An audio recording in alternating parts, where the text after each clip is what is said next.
Jay Crawford, Adam the Bull, Garrett Bush, Tyvis Powell, Jason Lloyd. Plus, ba-da-da-da-da, you're loving him, Mikey McNuggets. And so many big names, it would take me hours to say all of their names. The ultimate Cleveland sports show starts now. Booyah! Well, happy birthday to us. UCSS, 2 years old today.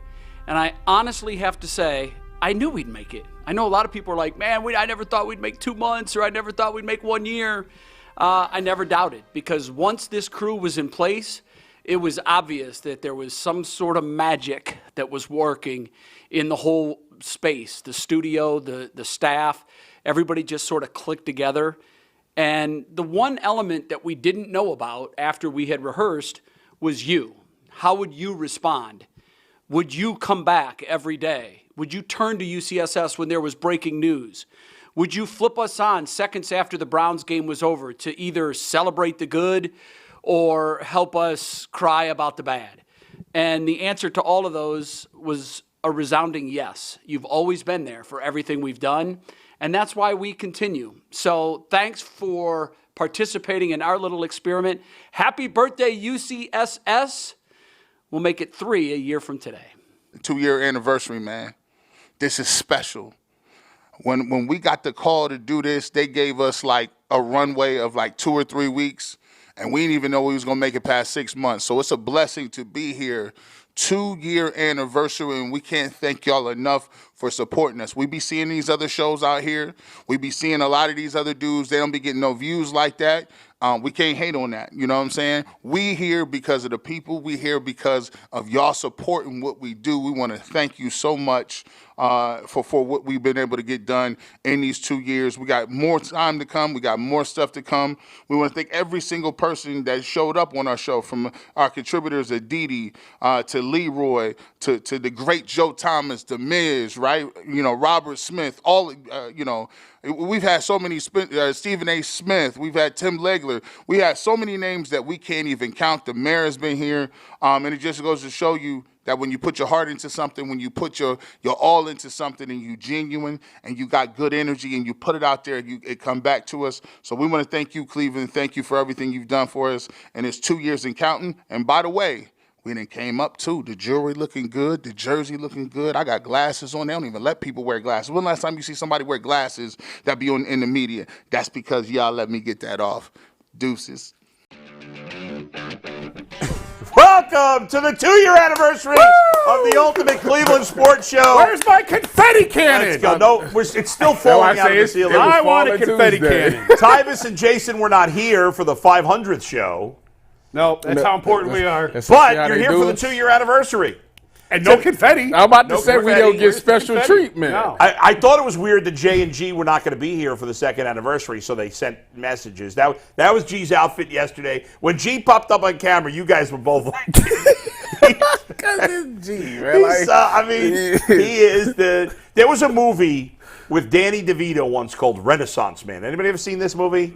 It's under the radar. I feel like nobody's seen it. It's a great movie, Renaissance Man. And anyway, it's a really he plays a civilian who goes to a military base to teach some of the soldiers that are struggling about English, whatever. He's teaching them about Shakespeare and all this stuff. Mm-hmm. And a Renaissance man is somebody that can do. He talked about this one character in the Shakespeare play being a Renaissance man. And so you could be a soldier, or this, you know, a husband, a soldier, or this, and G. Bush is the Renaissance man of Cleveland. He's into things you wouldn't even like imagine, like women's makeup, right?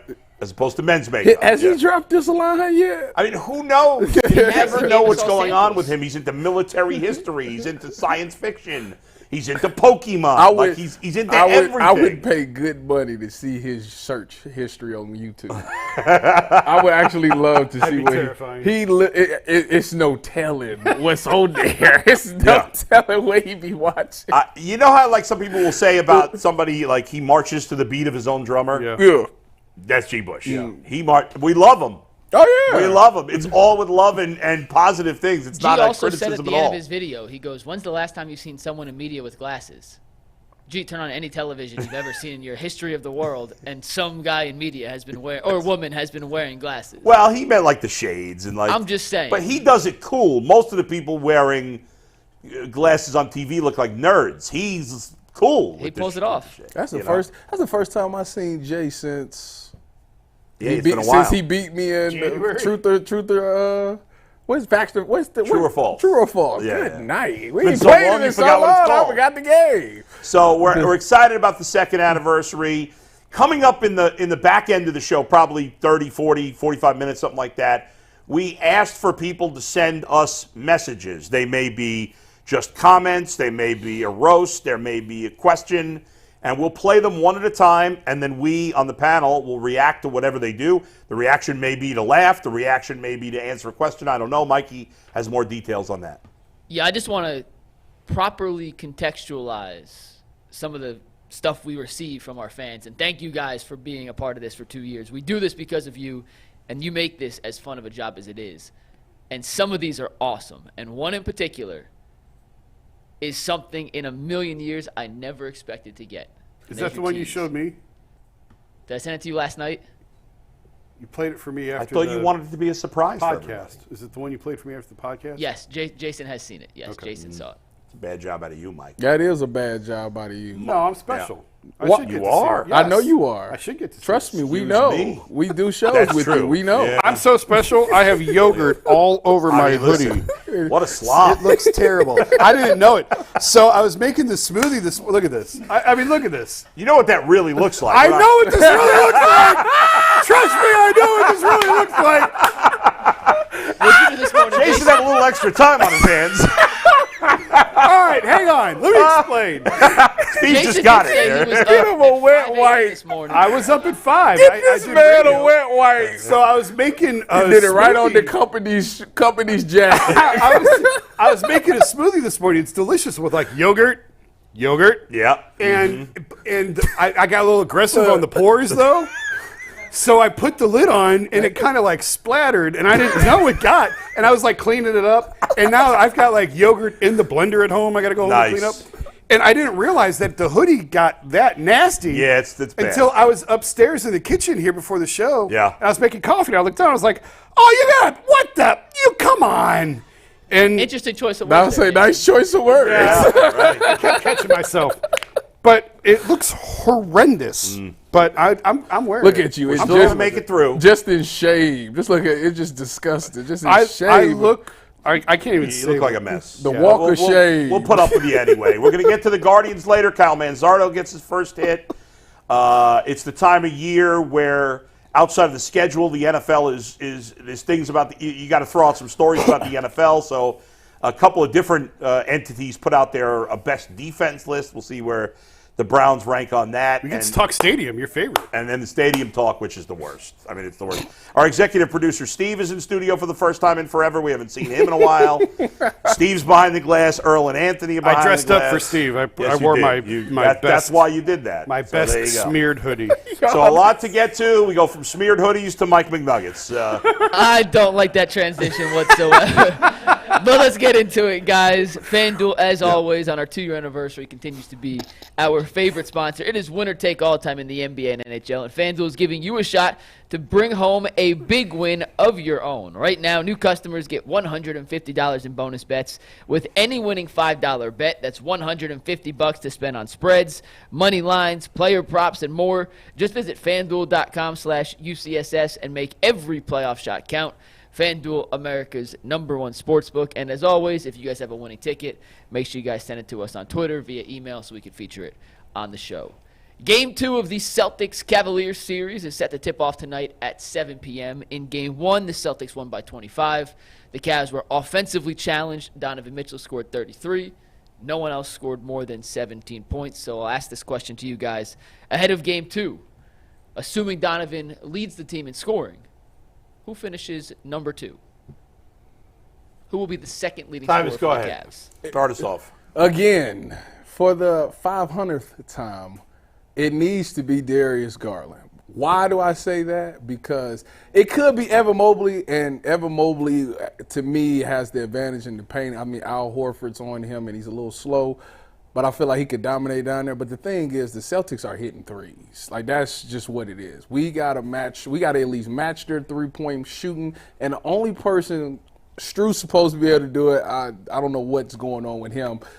Darius Garland has the ability to do it. We've seen games where Darius has hitting 5-6 threes in a game. But for some odd reason in the playoffs, he just is content with just a couple, 1 or 2. So he has to be better. He has to match, at least come 20, 21 points a game, because that's the only chance they got, in my personal opinion. So it has to be Darius.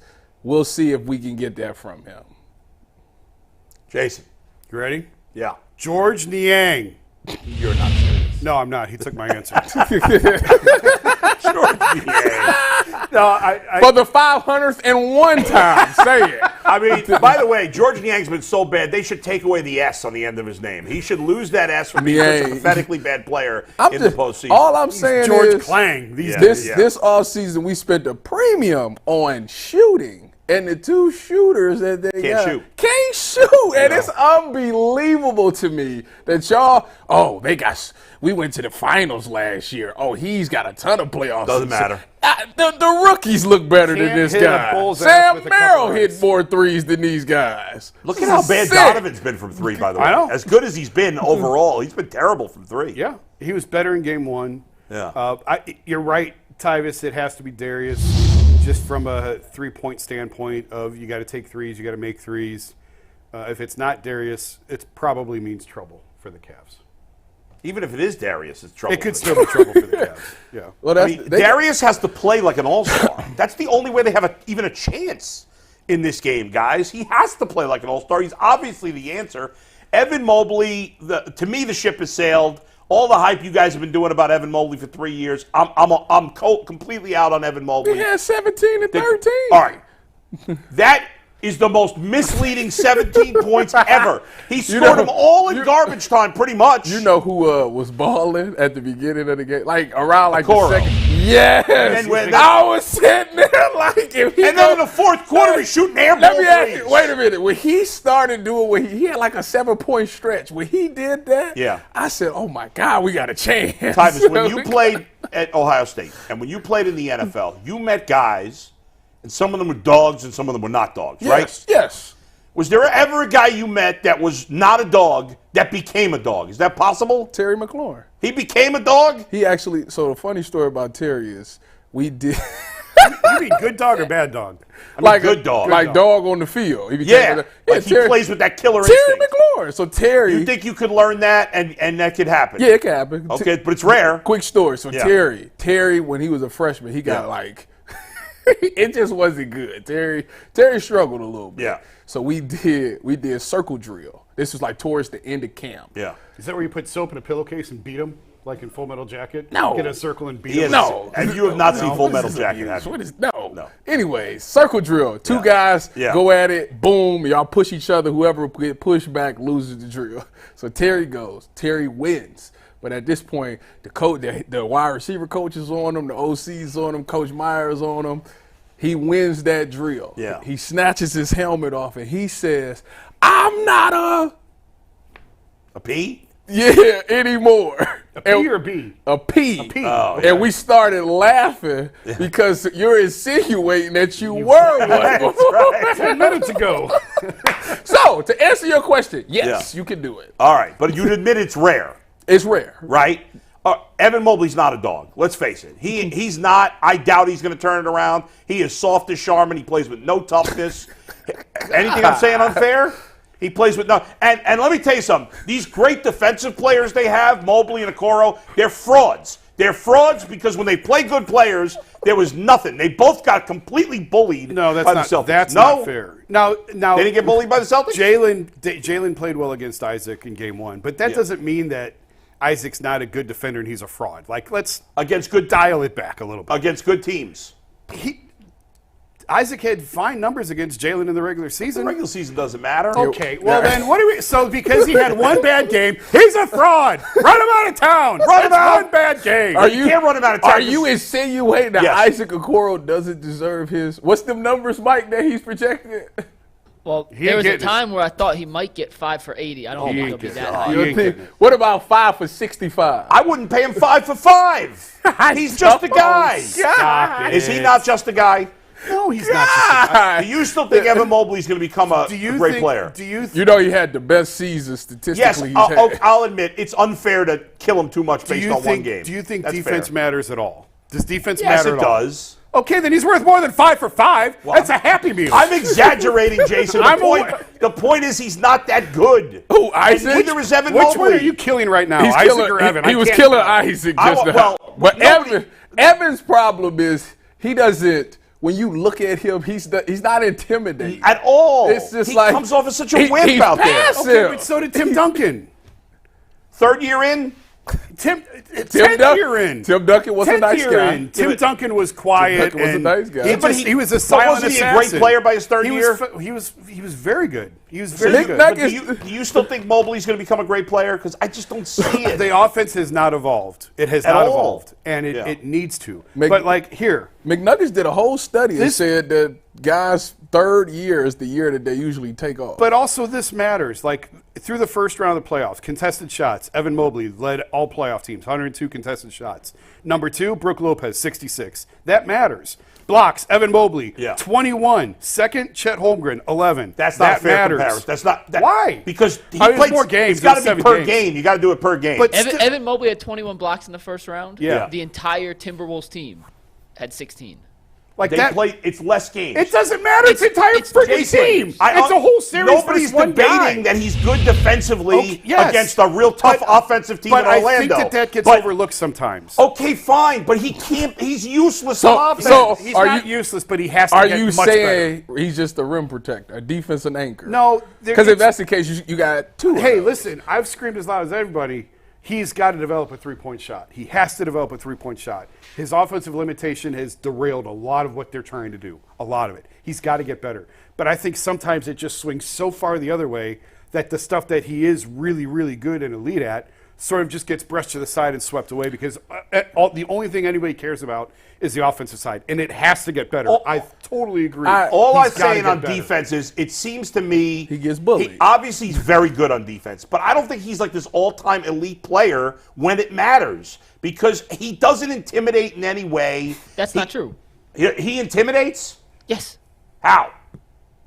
The number of shot attempts that are deterred and deflected when he's in the paint. Will is that as happen high in this as series? almost Will any that other happen league. in this series? If they're playing one big and he's on the perimeter, like I told you was going to happen, no, because Yeah. he's on the freaking three-point line, Bull. Mike, it's you're you can give making me no sense. You You're guys literally can give me talking all the basketball block shot nonsense. numbers against Orlando. Orlando's the worst offensive team, one of the worst offensive teams in the history of the playoffs. Is that true? Yeah, they were not a good offensive team. Okay, so fine. He did a great job defensively in that series. And I give you, he's an excellent defender. But like he's so useless offensively in games that matter. Who cares? Well, that's like saying Myles Garrett has no impact on the game because he didn't have a sack. Because they're triple teaming on the outside. If Boston's going to put him in the corner and say, you're not going to get around the paint, well, guess what? He's not going to be able to contest shots in the paint. He's not in the restricted area. If he's that good, then find a way to fix it, Cavs. That's why I said they should start too big. from the Okay, get-go. so that's not my fault, but blame the But coach. it's not a criticism on Mobley. That's how hashtag JB's fire utilized. JB's Fine. back. I don't want to. Okay, fine. He's great defensively.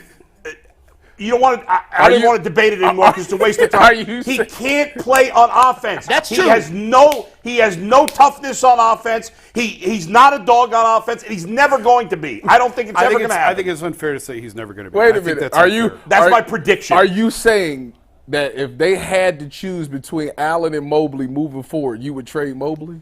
Yes, because you can get more for him. Okay. Couldn't you? Oh, Yes. for sure. Yeah. When the yeah, Cavs for sure. got This player that sucks so bad, Bull's saying you could get more for him. But he sucks. He's terrible. He's awful. Well, maybe- get him off the team. But hey, trade him because you get more Okay, for so him. what do we do? What do you do?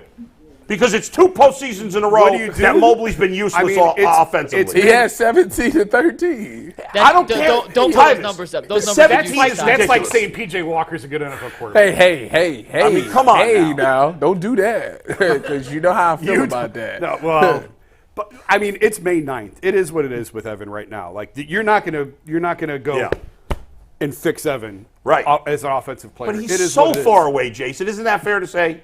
So far away from where you hoped he would be. He has not progressed the way I thought that Offensively. he would. He has not progressed to the level that I thought he would. That's fair. And you've seen it, like you've seen a little bit of progress this year with the three-point shot. Certainly you'd like to see more. He does need to be more aggressive. I said for 2 years. For 2 years, give him the first touch of the game. Get him active early. The Cavs did it when it was Kyrie, LeBron, and Kevin. Kevin Love got the first touch every time down, win the tip. Other team scores, it doesn't matter. Cavs first trip down the floor, Kevin Love on the elbow. We talked about it on the podcast. I would ask Evan, where are you most comfortable offensively right now? Go to that spot. We're going to feed you the ball. We're going to force feed it to you. You're going to take the first shot. I don't care if the other 9 guys know it's coming. It doesn't matter. We have enough faith in you and belief in you. You're going to make it more times than not. If you want to be in the post, if you want to be on the nail, if you want to be in the elbow, wherever you want it, go there. We're going to give you the ball every time down. You're going to get the first touch. I don't understand why they haven't done it that way. Well, I said real quick, Bo. I said on the Ultimate Cavs show yesterday, we did a whole Mobley thing about how it's unacceptable the level of offense he provided early in games when the Cavs needed it most. To Jason's point, we said, you might as well run the first play for him. I suggested, and I'll suggest it again, you throw the ball to Evan and have the other 4 guys run back on defense and just make him shoot. It's either you go turn the ball over.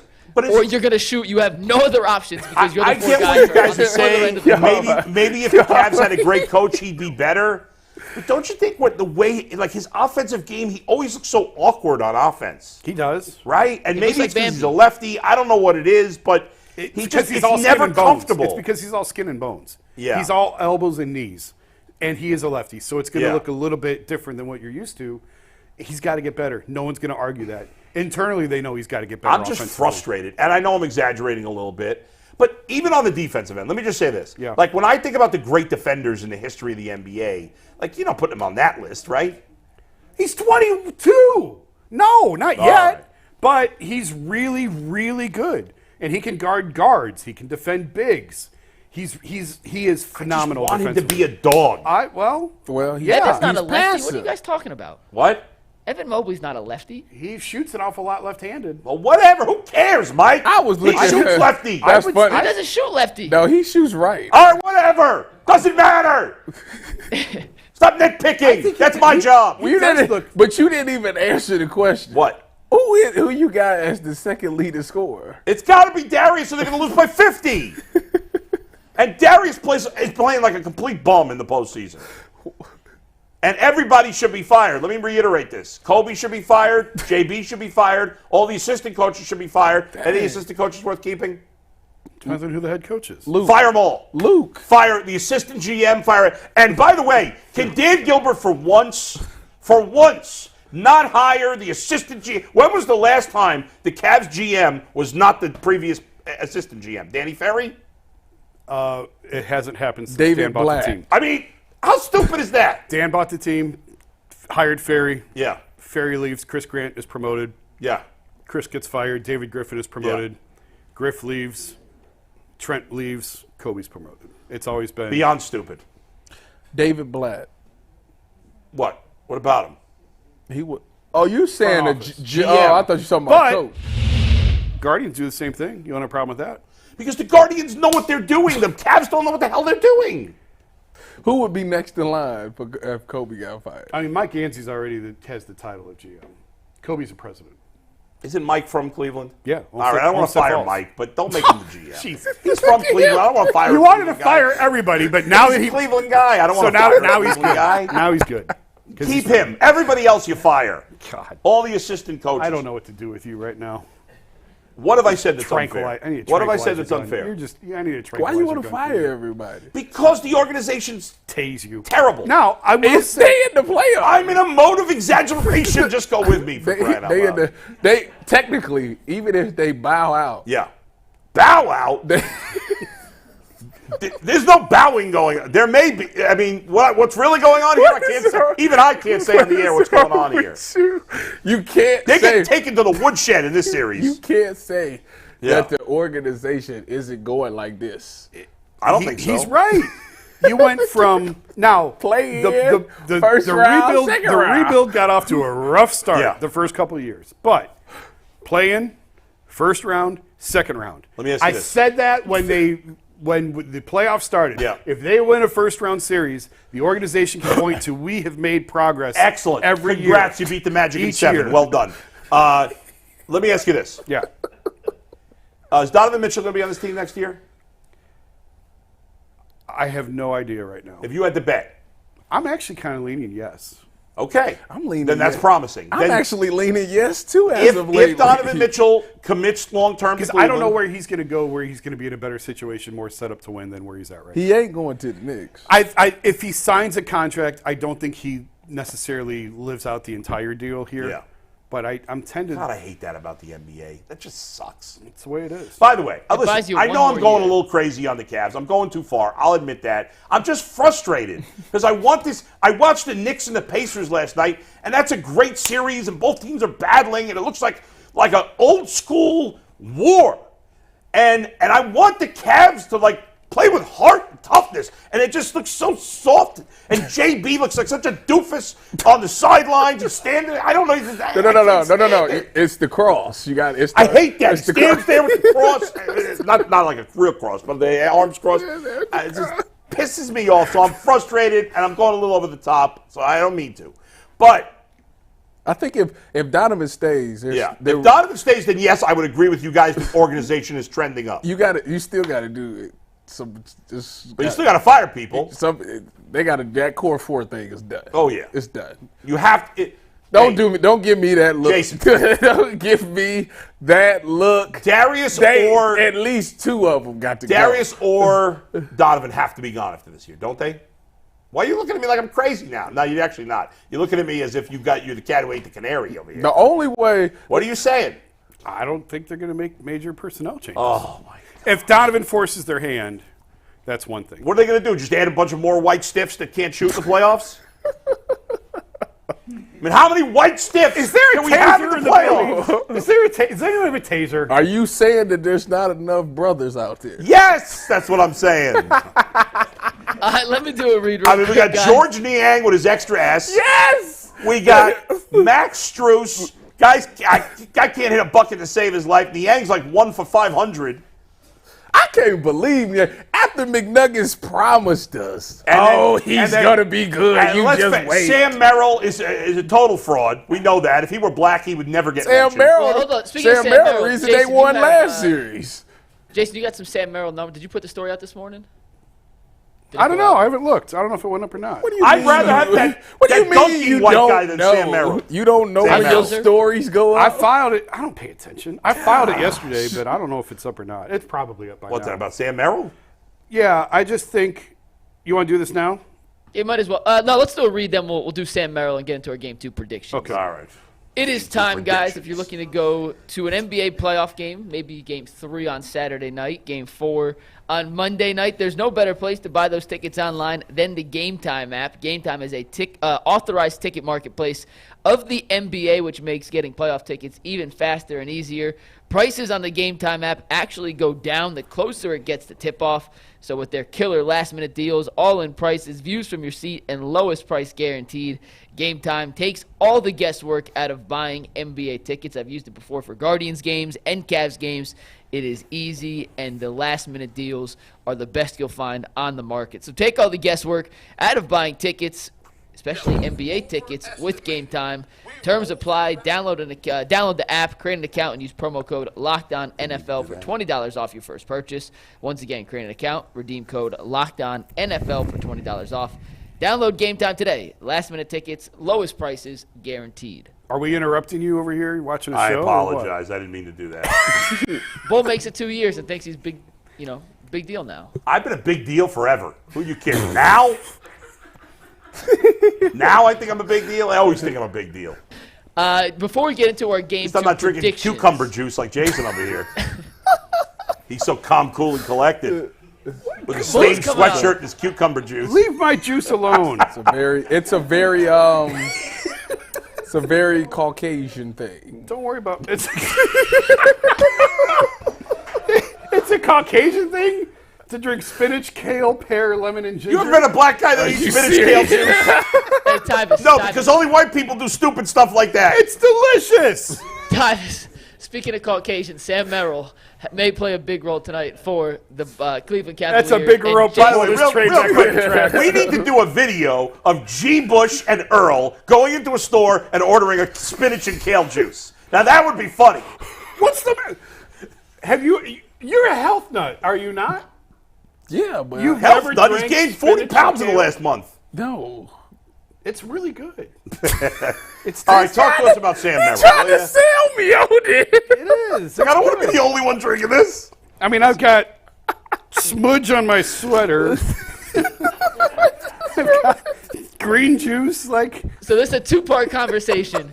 One, if the Cavs lose tonight and go down in a 2-0 hole to the Boston If? Celtics, Will you if stop? it happens, Stop it. is Stop the it. series completely over? Yeah. And two, Jason, at the end after, you want to explain why you think Sam Merrill and a certain line of combination with Sam Merrill. I mean, this very play well an may be the important Danny factor. Green argument from last year. It may just end in Yeah, travesty. go ahead. No, go ahead. Oh, Yeah, if they go down, start with 2-0. Yeah, start with the hole. if they go 2-0, down it's 2 over. tonight, Yeah. it's not over because the Cavs in this playoff so far have been a home team. So if they go home and defend home court and make it back 2-2, that's essentially what the Orlando Magic did, and you back in this thing. Yeah. So I won't necessarily say it's over if they go down 0-2, but I need to see at least some promise. Don't give me that look, Jason. Y'all are just negative. You looked at me. I saw Jason, you. you're out of control. I saw you. Yeah, I'm the one who's out of control. I saw you. Off the If friggin' they leash. go down 0-2 tonight, the series is still not over. Theoretically. They lose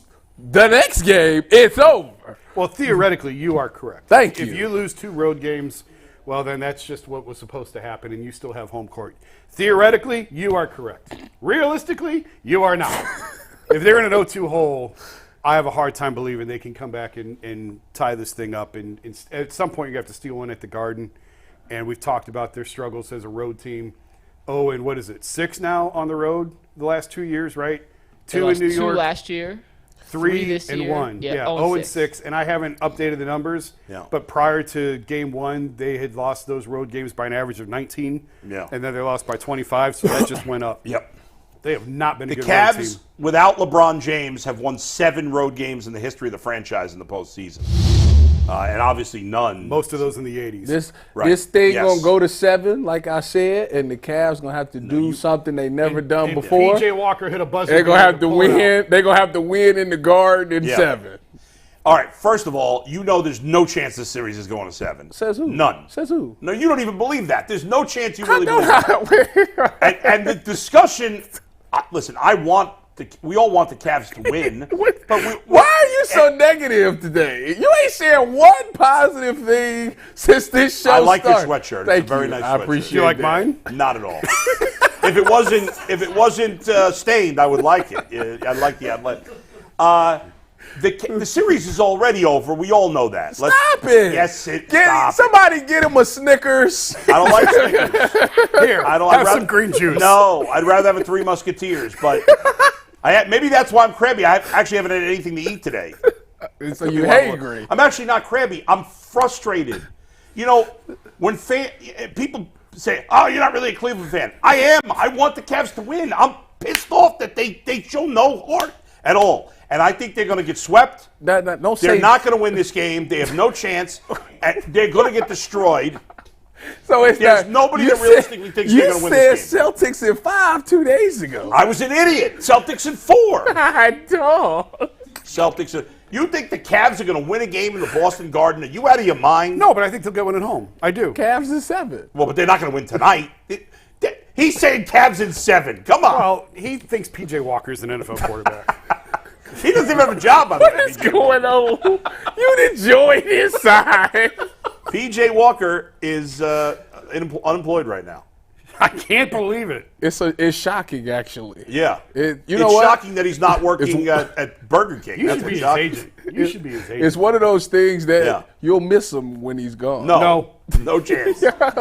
Zero chance I will miss PJ Walker. It's like missing herpes when they're gone. No. This show is off the rails, and I love it. It's fantastic. This is so appropriate. Oh man, PJ gonna bounce back, man. If he got to go back to the UFL, you know what he did in the UFL? I was impressed. Led the whole league in touchdowns. Good for him. Just saying. I heard Came to the Browns. Came to the Browns and won probably the toughest game on their schedule. They beat the team that was in the Super Bowl with Phillip. Yeah, you're right. And nobody shows him love. Like, it just didn't happen. No, I heard somebody is showing him love. I heard the lingerie league is recruiting him. They want him to play quarterback in the lingerie league. And the fact, listen, I'm not even going to go into the PJ thing. The fact of the matter is, the Cavs in 7, they're going to win in the TD Gardens game 7. No way Tyvus believes that. What's going to happen? No way anybody believes All that. right. If you believe that, bet $10 on it. You ain't going to call my bluff. Hold on. What we on, FanDuel? That would be a huge payout. I don't know how to do it. Hold on. Let me figure out how to do it. Bet more than 10 cents. Imagine being a 13.5-point underdog in a second-round playoff game. That doesn't happen. What you think, I'm scared? I stand on business. You know how much this cost me? $10. The Cavs are plus 660. East playoff series is going to win you $66. Let me see. Hold on. You could buy a green juice for $10. This was $10. The Cavs are plus 18. You stop it. I don't want that juice. Well, it's a better investment than what you're doing. No, it's not. At least this will make you healthy. Yeah. Plus 18. Don't bet that, Tyvus. $10 will win you 180. $10 down. For the series. You're flushing that money down the toilet. Look, hold on. Steve, get this. Hold on. He's doing it. Let me cut my brightness. I really don't want you to do it. You're wasting $10. Get this. Y'all see that? It's hard to see. There we go. There we go. All right. I mean, you know what you should do next is take a $10 bill out of your pocket and set it on fire. Because that's what you're doing. No, go buy a spinach, kale, pear, lemon, and ginger. Kale, peanut butter and jelly drink. Wait a minute. Let me make sure y'all get my submission so y'all know I did it. Bet on. While he's looking for that, Jason, give us your Sam Merrill stuff real quick, and then we'll move on. Sam Merrill, what do we got on Sam Merrill? I just think that you need to maximize the shooting. If you're going to have any chance to beat this team, you got to get as many shooters on the floor as you can. And in this postseason, for all the problems that Darius has had, he's been their best three-point shooter. Sam's actually their second best. Donovan's way down the list. Now, this was actually Mike's tip, and I had our data guys at The Athletic look into it, and Mike was 100% right. Sam's numbers are much better playing alongside Donovan than they are playing alongside Darius. And why do you think? Mike, I'll let you explain it. This was your theory, and it turned out to be correct. Yeah, Donovan just warps the defense in ways that Darius didn't do. That makes sense. So drawing defenders in, kicking out, and there's just more attention paid to Donovan. And when he's with Darius, it just feels like he's a decoy with no intention of ever using. With Donovan, he just seems to actually be utilized in a way he's not when Donovan's not in the court. But the problem that exists is, I asked JB before Game 7 against Orlando, how do you determine Sam's role in his leash and how long to stick with him and all that? Right. And JB said it really comes down to he's trying to play Darius and Donovan more because it's the playoffs, and that tends to make Sam the odd man out, obviously because you're going really, really small if you try and play all three together. So Sam is an excellent three-point shooter. Darius is an excellent three-point shooter. Donovan right now not so much, but Sam fits better with Donovan than he does Darius. So it's this little conundrum that they're in. I just think maybe it's time to just break the glass and just throw all three of them out there together, just to maximize the shooting. It could be defensive suicide, and you may get run off the floor, but you'll know that within 2 or 3 minutes. Call timeout and get out of it. But just to try and get as many shooters on the floor as you can, just to maximize space and give yourself a chance in this series. The Cavs are the second worst three-point shooting team by percentage in these playoffs, right? Out of the 16 teams that made the playoffs, the Cavs are 15th in three-point shooting percentage. The Celtics make more threes than any team in the playoffs. Yeah. It's a bad combination. So just to try and give yourself the best odds you can, of the bottom 4 teams in three-point percentage, of the bottom 6 teams in these playoffs in three-point percentage, 4 of them are already at home.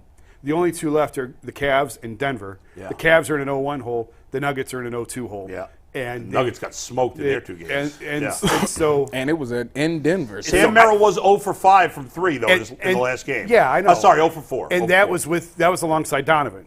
Okay. But again, it's one game. Yeah. You can't throw everything away, despite what you're trying to say. You can't just burn everything up and throw everything away. So who is because that? of one game. Who is your other person in there? So if you got Darius, Donovan, Sam. I mean, you could go really small and go Okoro, because at least that gives you Okoro and Evan would give you a defensive presence out there with the two of those.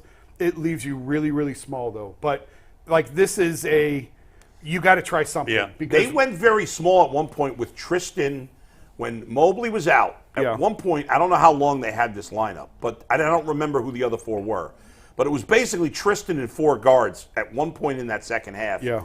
For a short period of time. I mean, and that's kind of what you're talking about. Yeah. Maybe it's Mobley instead of Tristan. And you're just trying to maximize the shooting. And I'll tell you guys, like, yeah, it was a 25-point game. Yeah. That was a game for 3 quarters. Like, I kept texting Mike going, they're in this. They was down 10. I'm gonna tell you when I knew never it. got it even to single I'm gonna digits, tell you though. when I knew They it was led bad. early. They had the lead. No. When it went bad, Yeah. is when Pritchard hit that 3. Yeah, that was it. At Yeah, it was the, the at the backbreaker. buzzer, But wait, I was like, but oh Jason, my That's gosh. exactly it. It went from 12 to 15 at the third Oh third my buzzer. big shot. And then it got away from in the fourth. But- But for 3 quarters, it was a game for 3 quarters. They were right there. But A 10-point deficit in the NBA is nothing. But wait a second. It's nothing. so it was 40-34 at the end of the first quarter, and then the Celtics went on a 7-0 run to start the second Yeah. quarter. Neither team really did much after that in the second quarter. And basically it stayed between 10 and 12 for much of the next 2 quarters. But did you ever feel, because we were saying yesterday, Mike agreed and G. Bush agreed with me, I never felt like the Cavs had a chance to win that See, game. I disagree because I felt like if you I kept saying, just be close, put pressure on them, be close at the end, and steal it at the end. Just hang around, and then steal it at the end. It's actually what I thought Orlando was going to do to Cleveland in Game 7 when they were just sort of hanging around a little bit. But just hang around them. Just stay within striking distance. Get to the fourth quarter, put a little bit of pressure on them, and see if you can break them. And they were doing that for 3 quarters. That was a game for 3 quarters. And then I thought that shot was a killer at the end of the third quarter. And that was it. It went from 12 to 15, and then it got loose in the fourth quarter. But for 3 quarters, they were right there. I don't know. It just, to me, it felt like they had no shot. I even felt at 10. like one was the one to steal because I thought all along they were going to get the break speed off them in game 2. I And they thought just nobody's shooting well. the way that they played it, I was with him because I was watching it as I was on the radio, and I was like, just stay within 10. Just stay within 10. Save your last burst for the fourth quarter. If that's an 8 And that point, Pritchard shot, I said, that's it. But if that's a 8 point game with Yeah. 5-6 minutes to go, Donovan But- showed you he could take you there. But you know, when you look at it in the second and third quarter, because I had been out, I didn't see the first quarter, but the second and third quarter, the Celtics offense seemed to come so easy. And yes, for the Cavs, they have to work hard it was for everything. Such yes. a hard. It was Fair, so that's hard true. to score. That's fair. I mean, Boston's best player played like trash, and they won by 25. Yeah. That's frightening. That's good. the reality. He didn't Derek make it- White is unbelievable right now. I What don't was know- that? What'd you tell me yesterday Man, about I don't know Derek where White? shooting's ridiculous. That Derek man, White he is shaved the his first- head and he unbelievable. Listen to this. In the history of the Boston Celtics, Derek White is the first player in franchise history to hit 5 or more threes in 3 straight playoff games. How about that? I mean, granted, the 3 point. I mean, as storied as the Celtics are, but the Yeah. 3-point line didn't become a thing until the 80s. But Larry Bird? Anybody ever hear of but- Larry Bird? But guys weren't shooting threes like that either. That's true, too. Larry Bird was 3-point champ. Like Yeah. for him to not 5 is. I mean, that's a good clip. Yeah, I'm surprised. He never But- made 5 in a row, Bird? In 3 straight games. 3 straight games. Oh, in 3 straight 5 games. or Okay. more threes in 3 What games. that is wild. I What, would've didn't he guessed hit 7 of them last against us? Yeah, but not 3 straight games. No, I'm saying last game against no, us. Derek White? Yeah. He hit Derek White's 7. been incredible he's been their best player this postseason. That's what I'm saying. He shaved his head and he think he Mike. It's ridiculous. I said he Maybe was I Steph need Curry to with a join ball the club. club. All right. Hopefully, we'll be in better spirits. If the Cavs somehow win tomorrow, I'll just blame Jason for all the negativity. This today, ain't it? I get blamed. I mean, I get Last blamed. when we're on tomorrow. Oh. Last thing on Derek White. He's played 6 playoff games this season. Yeah. You ready for these 3-point numbers? These are 3-point makes, not attempts. Makes 4, 2, 3, 8, 5, 7. Yeah, that's crazy. That's a lot. That's of more threes. than Darius Garland's hit field goals in some of those games, I think. That's a lot of threes. All right, All right, guys, let's we are switch going it up. to move on, and as we do on this show, we say some wild things. We like to laugh about it. And Steve, take tag where this is just something Leave my juice and- alone. and threw Jason Lloyd, together. smoothie maker. with the tears. Oh, jeez. We couldn't The find a sad tears? picture of Jason, which is shocking. I hate that picture. Oh, God, I hate that picture so much. It's the shirt that just... Hey, Jason, that's that King Carmen special, Yeah, ain't it? I know. That man haunts me. That's an awful picture. So there's that. There was no read between breaks here. I just wanted to remind everybody that we appreciate you guys. Yeah. Hit the like button, hit the subscribe button, Yeah. and the more you guys hit the like button, the more embarrassing quotes to put up of Jason Lloyd by the end of the show. So that is your motivation to do so. Let's talk a little football now, guys. It is the dead middle of the offseason, which means entities around the country are putting out lists. And the list we saw this week were ranking the best defenses in football heading into 2024. And two separate lists ranked the Cleveland Browns as the number one defense entering the new season. Bleacher Report was up first. Here was their top 10. The Browns at 1, the Jets at 2, the Cowboys at 3, the Chiefs at 4, the 49ers at 5. On the back end of the top 5, Steve, if you go to the next one, they had the Ravens at 6, the Steelers at 7, Raiders at 8, Texans at 9, and the Buffalo Bills at 10. The 33rd team on Tag Board also ranked their top 5 defenses entering the new season. Steve, you can take Tag Board whenever you're ready. The Browns came in at number 1, the Jets 2, the Chiefs 3, the Ravens 4, and the Patriots at number 5.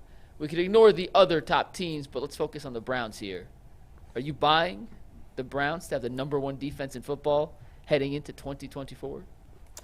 I mean, I'm buying that they're in the mix to be number 1.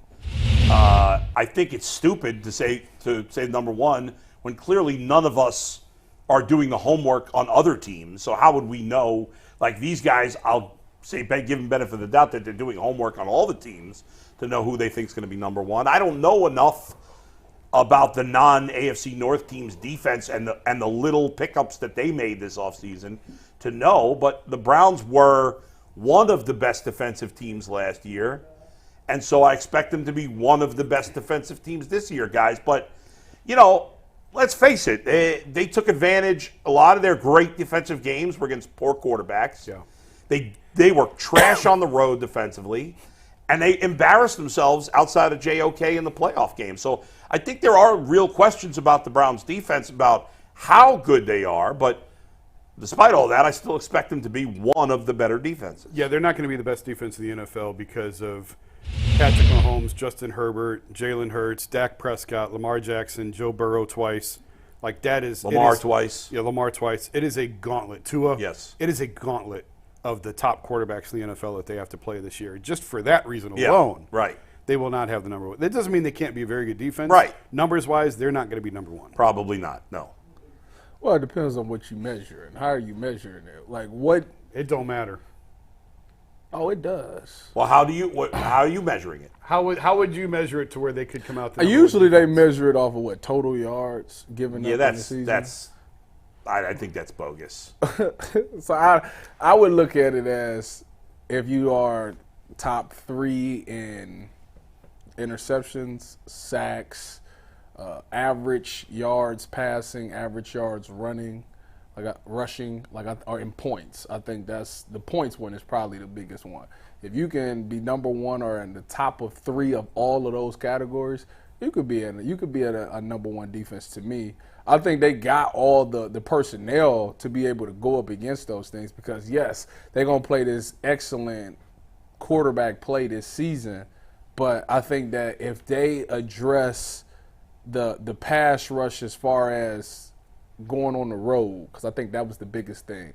If they can bring that same energy that they have from home and bring it on the road, they can be as good as anybody. Because we know that they can overwhelm them. I think some of the moves that they made in the offseason, getting Jordan Hicks as a linebacker, if JOK continues to climb, if Mike Hall comes in and plays a decent role, Quentin Jefferson. You think Mike Hall's going to have a good role as a rookie? Well, I think as a rookie, he's in an unbelievable situation because he's not asked to come in and be the starter. Sure. He's coming in and they're saying, listen, we want you in on probably obvious passing downs. We know that you're really good at pass rushing.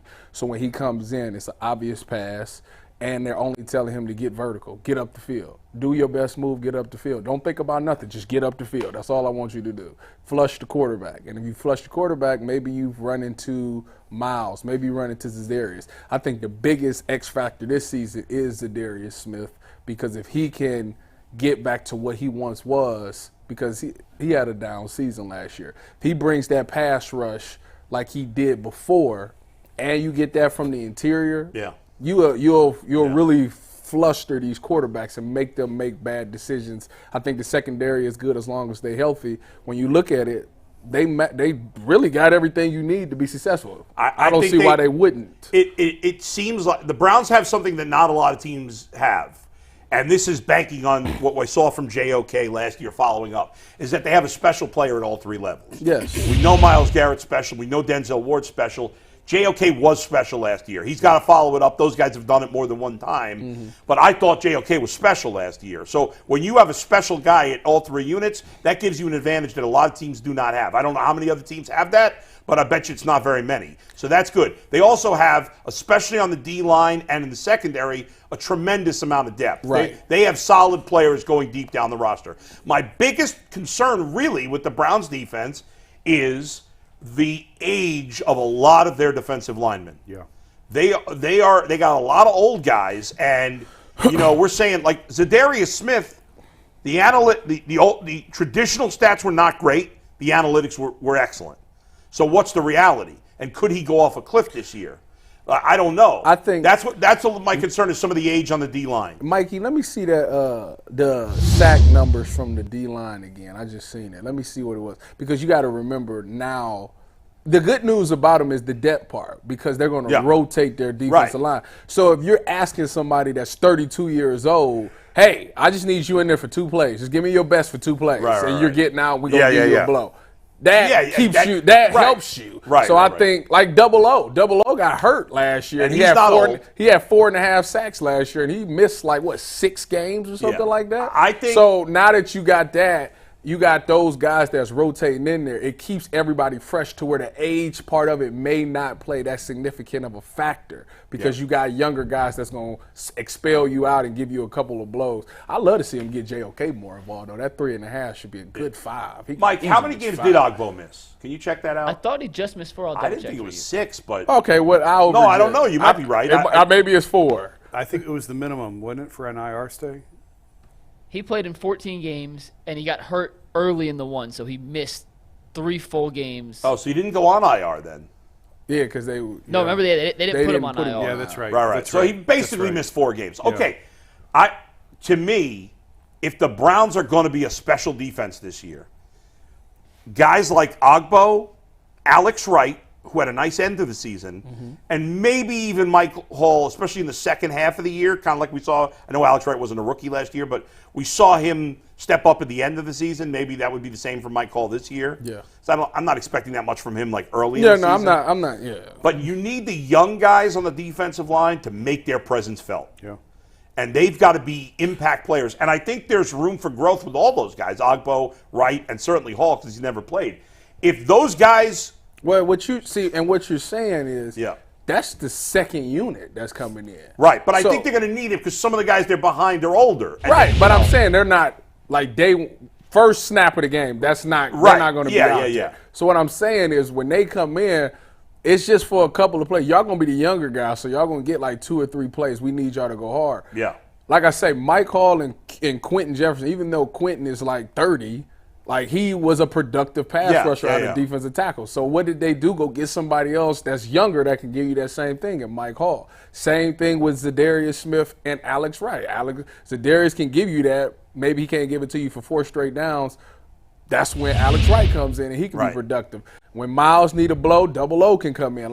They got the right pieces that can. Maybe they're not as great as the starter, but they can be productive and get you sacks. So I think they got to keep it going when their numbers call. Like I say, it's only going to be 2 or 3 plays because Miles is going to try to stay in for the entire time anyways. But in a perfect world, guys, either Alex Wright, Ogbo, Hall, one or in a perfect world, all 3 of them play so well in training camp, play so well in the preseason, play so well early in the season that they force their way into the starting lineup, and then the veterans got to take a back seat.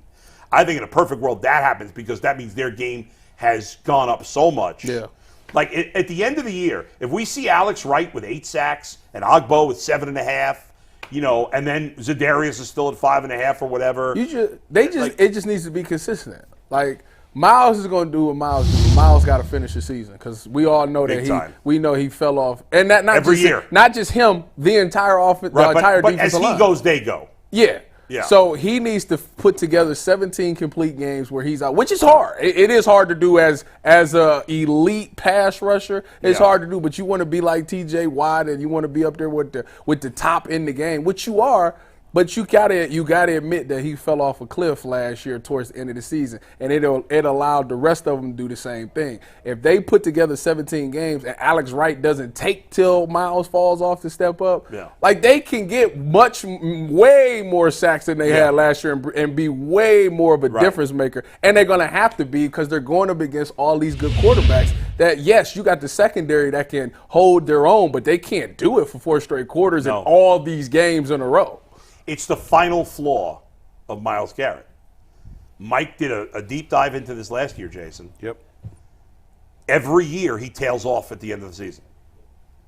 Every year. There's been no exceptions. And we tried to make excuses for it last year as it was happening. Yes. But the last 2 years, hasn't he dealt with like a shoulder injury? Because the car accident was 2 years ago, and last year, what was it last year? It was a shoulder again. Yeah, it was something shoulder. So he gets hurt. And if you can't say that doesn't play a factor. Of course it does. But the numbers are the numbers. That's true, too. Yeah. Go ahead, Mike. In your guys' opinion, Tyvis, if it is going to be a young guy to supplant one of the veteran edge rushers, who's most likely to make that jump? Is it Alex Wright? Is it Ogbo? Is it Isaiah McGuire? Any of these guys in the defensive tackle position, Michael Hall, who's most likely to surpass one of the veteran guys? I'll take Alex Wright. I'd take Double O. I'm with Jason. I'd go Alex Wright. I'd take Double O. I think Double O is, for him to have 4.5 sacks and only play and miss essentially 4 games. Yeah. I'd take that. But is he big enough to be a 3-down player? Well, they only tell him to come off the edge. No, but Mike's Alex Wright is going to. He was a run stopping guy first. He's like I say, when I look at them, you got your pass rusher on this side. You got your guy that puts a stop sign on and that nobody can get outside on the other side. More of a run stopping guy. You can say that. You got Miles as a pass rusher. Zadarius is more of the run stopper. When you go to the second unit, Double O is a pass rusher. Alex Wright is more of a run stop guy. But he took the next step by becoming a pass rusher last year because technically he had to because Double O really wasn't 100%. Yeah. So the pass rush had to come somewhere. I think that if you give Double O a full season and you tell him that he's just a full-out pass rusher, he will be much more effective because he ain't going to think about really stopping the run. I like him too, but to me, Alex Wright, of anybody on the Browns' defensive line, and I might argue anybody on the defensive roster outside of JOK, was most improved from the beginning to the end of the year. Yeah, I agree with that. So that's why I'm kind of high on him heading into this year. All right, Mike. No, that was interesting. I wasn't sure where you guys were going to go with that, so I like it. We got 3 different answers. We're going to move on and talk Bull's favorite, which is a new potential development in the Browns stadium saga. After a quick word from FanDuel. It's winner take all time in the NBA and NHL, and FanDuel is giving you a shot to bring home a big win of your own. Right now, new customers get $150 in bonus bets with any winning $5 bet. That's $150 to bet on spreads, money lines, player props, and more. You can visit FanDuel.com/UCSS and make every playoff shot count. FanDuel, America's #1 sportsbook. So yesterday, Cleveland.com put out an article that the Browns are investing $200 million in Berea. In Berea. And my initial thought when I just saw the headline was, and Jason, I'm going to ask you this, and I think it's a very simple answer, but just for on the record. There's no chance the Browns, with the land they have in Berea, will build a stadium in Berea, correct? That is just to clear the air. There's no chance that is a possibility. No chance. The practice facility will always remain separate from the stadium. If the stadium is in Brook Park, obviously it's very close to the facility, but they will not be putting a stadium in Berea. Okay, so according to Cleveland.com and to what Jason just said, this $200 million will be used to expand the practice facility. It'll be a mixed-use development, including fields, hotels, offices, and shops. And the most important part, at least in my eyes, is it'll be paid for coming from private investment. No taxpayer money will be going towards that $200 million development in Berea to improve practice facilities and build this mixed development. I don't think the government ever pays for practice facilities. No, this is all. So that's not surprising or anything. But the mixed use component to this is a little odd. Yeah, Berea. Around the practice facility. Yeah. Who's going? Like, that's what I want to know. Who else is using? Like, it's the middle of a neighborhood. Now Yeah. they knocked down a lot of those houses, but it's still pretty much the middle of a neighborhood. Yeah. I mean, if you go on the other side of that bridge, maybe are they doing something there? Well, I'm There's some assuming stores and the restaurants land there. that they bought and the houses that they knocked down Are is, all right next door. Yeah. right that's- over, that's by the what- fence, right on Yeah. the side of the fence. That's where I assume I mean, there all are this is some going. stores, nearby. There's like a restaurant kind of like across the street, whatever that road is. I can't remember the name of that street there. And there's a grocery store like around the corner there. So, but it's know. a neighborhood. It is a weird spot for Yeah, mixed use. yeah. It does seem strange, but But whatever, it does, he's paying for it. It makes me wonder, like with the Cavs, with the Cleveland Clinic partnering to build Yeah. that new practice facility behind the arena on the land Right. that Dan owns, and there's supposed to be a public component to that, and Right. there'll be opportunities for the public. It sounds like maybe there will be the same in Berea with this. I'd like to get more information on this and see how this is really going to play out. I But mean, it's not bad. I mean, it's No, any hey. fixing up of the area is nice. yeah, for sure. And the Browns, I was told, are very, very happy with their relationship with Berea. Like, it's a great relationship good. between the team and the city. Yeah. They work very well together, and the Browns are excited to expand that and obviously do more with Berea. But there will not be a stadium. Well, I'm glad that they getting that practice facility update because the 80-yard indoor. I was just going to say that. It's been way overdue. You got to have a full. You can't have a full 100 yards in the indoor. You got to go 80. So that's been overdue. And the weight room is not great either. When I was there, it wasn't like a top of the line state art type thing. So it's been long overdue. Locker room wasn't great. Right. Small. Yeah, small. Well, like listen, Jimmy. The one thing you can say about Jimmy is he's not afraid to spend money. So Yeah. he's not. He doesn't want. I would assume. I mean, these billionaires. We all have egos, but when you're a billionaire, your ego.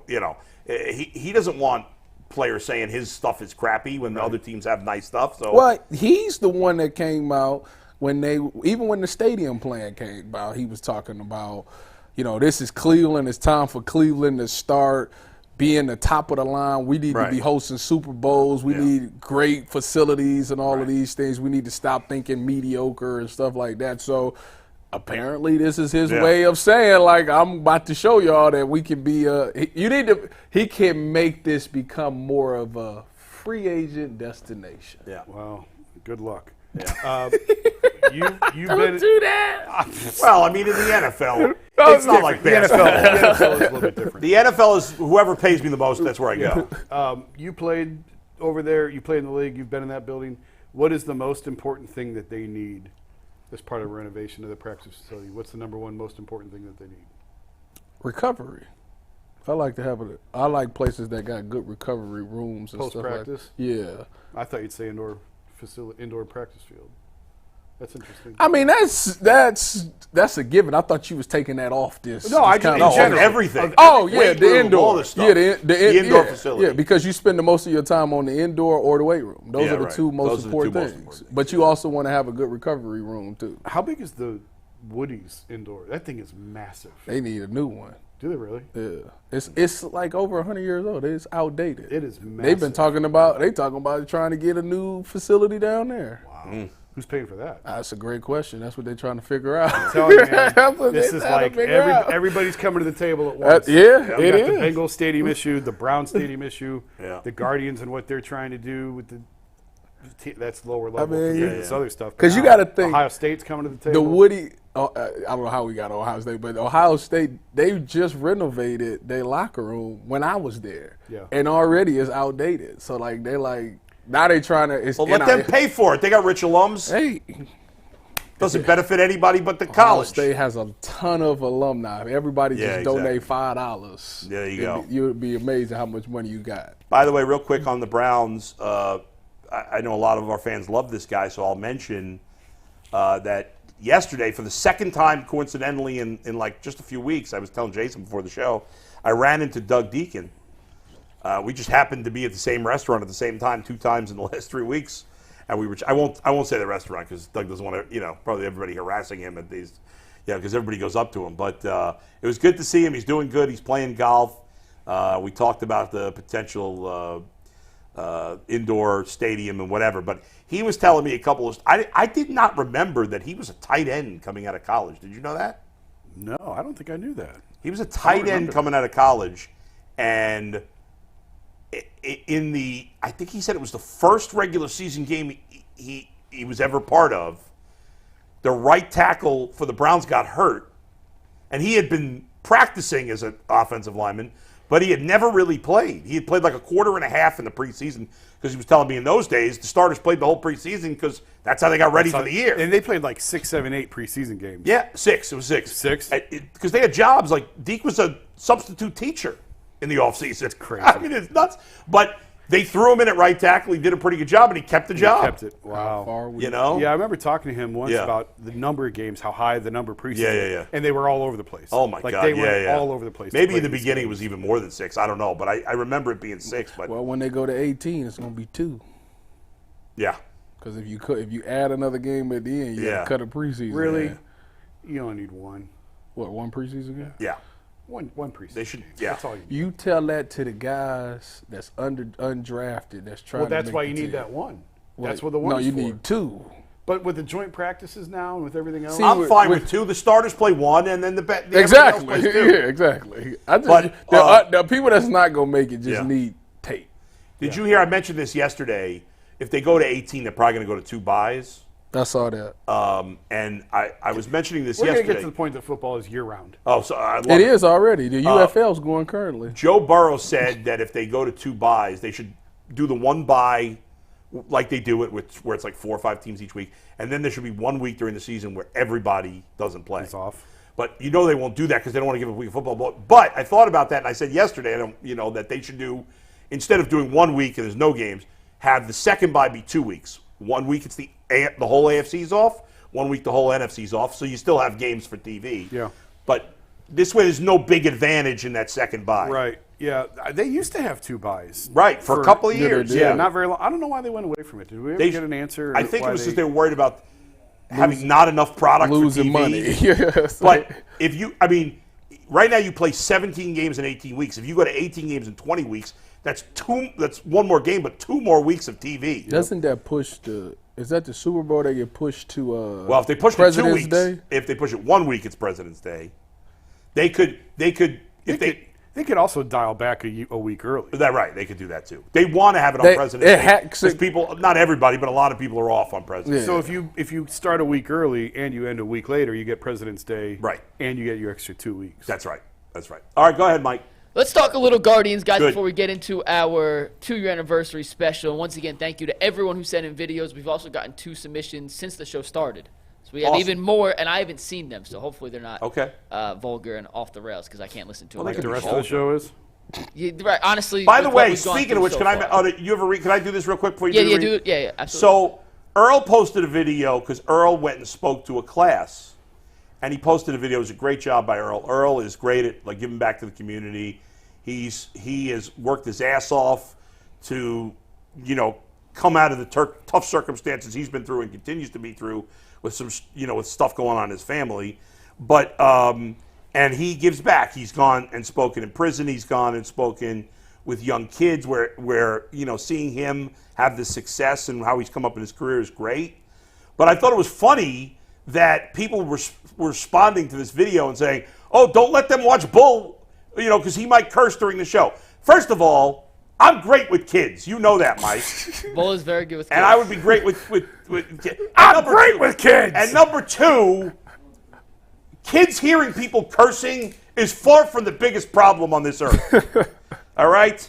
Cursing has been demonized.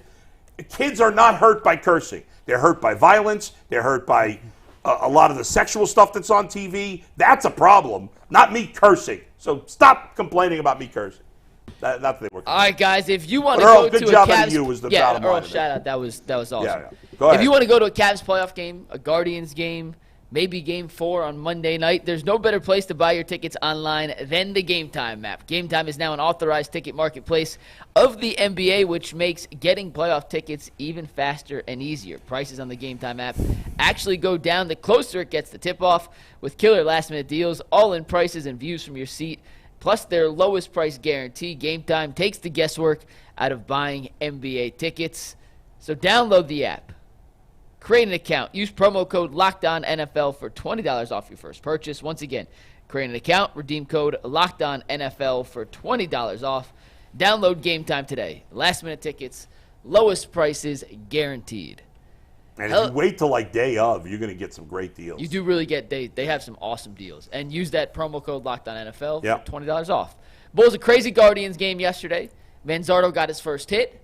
They had a walk-off win. Your boy Brian Rocchio with the walk-off. He's hot, starts actually. his all-star campaign. He back? But I want to start. Last week I want to or so. start before we get to the other stuff with Tanner Yeah. Bybee real quick, because we keep talking about the starting pitching and the struggles and the inconsistency in the Guardians starting pitching, and we thought last week it appeared Tanner Bybee may have been turning the corner towards getting back to the guy we saw pitch last season. But another He's had 2 bad average starts in start? a row. Yeah, that's what I'm saying. It's back to Yeah. where it was before. Average would be putting it nicely yesterday. How concerned are you? And Jason, I actually want to start with Jason on this one because that was his Cy Young pick. Yeah, go ahead. How concerned are you about Tanner Bybee? Getting there. I'm getting there. I mean, yesterday he couldn't make it through the order a second time. And Detroit isn't like the Yankees. You know, this is a lineup he should be Their able to lineup's handle. not very good. Their pitching's good, but their lineup's Yeah, not that's what I'm very saying. I He don't should want be able y'all to to. handle I it. didn't want y'all to say that part. That their lineup wasn't good. good. The Tigers?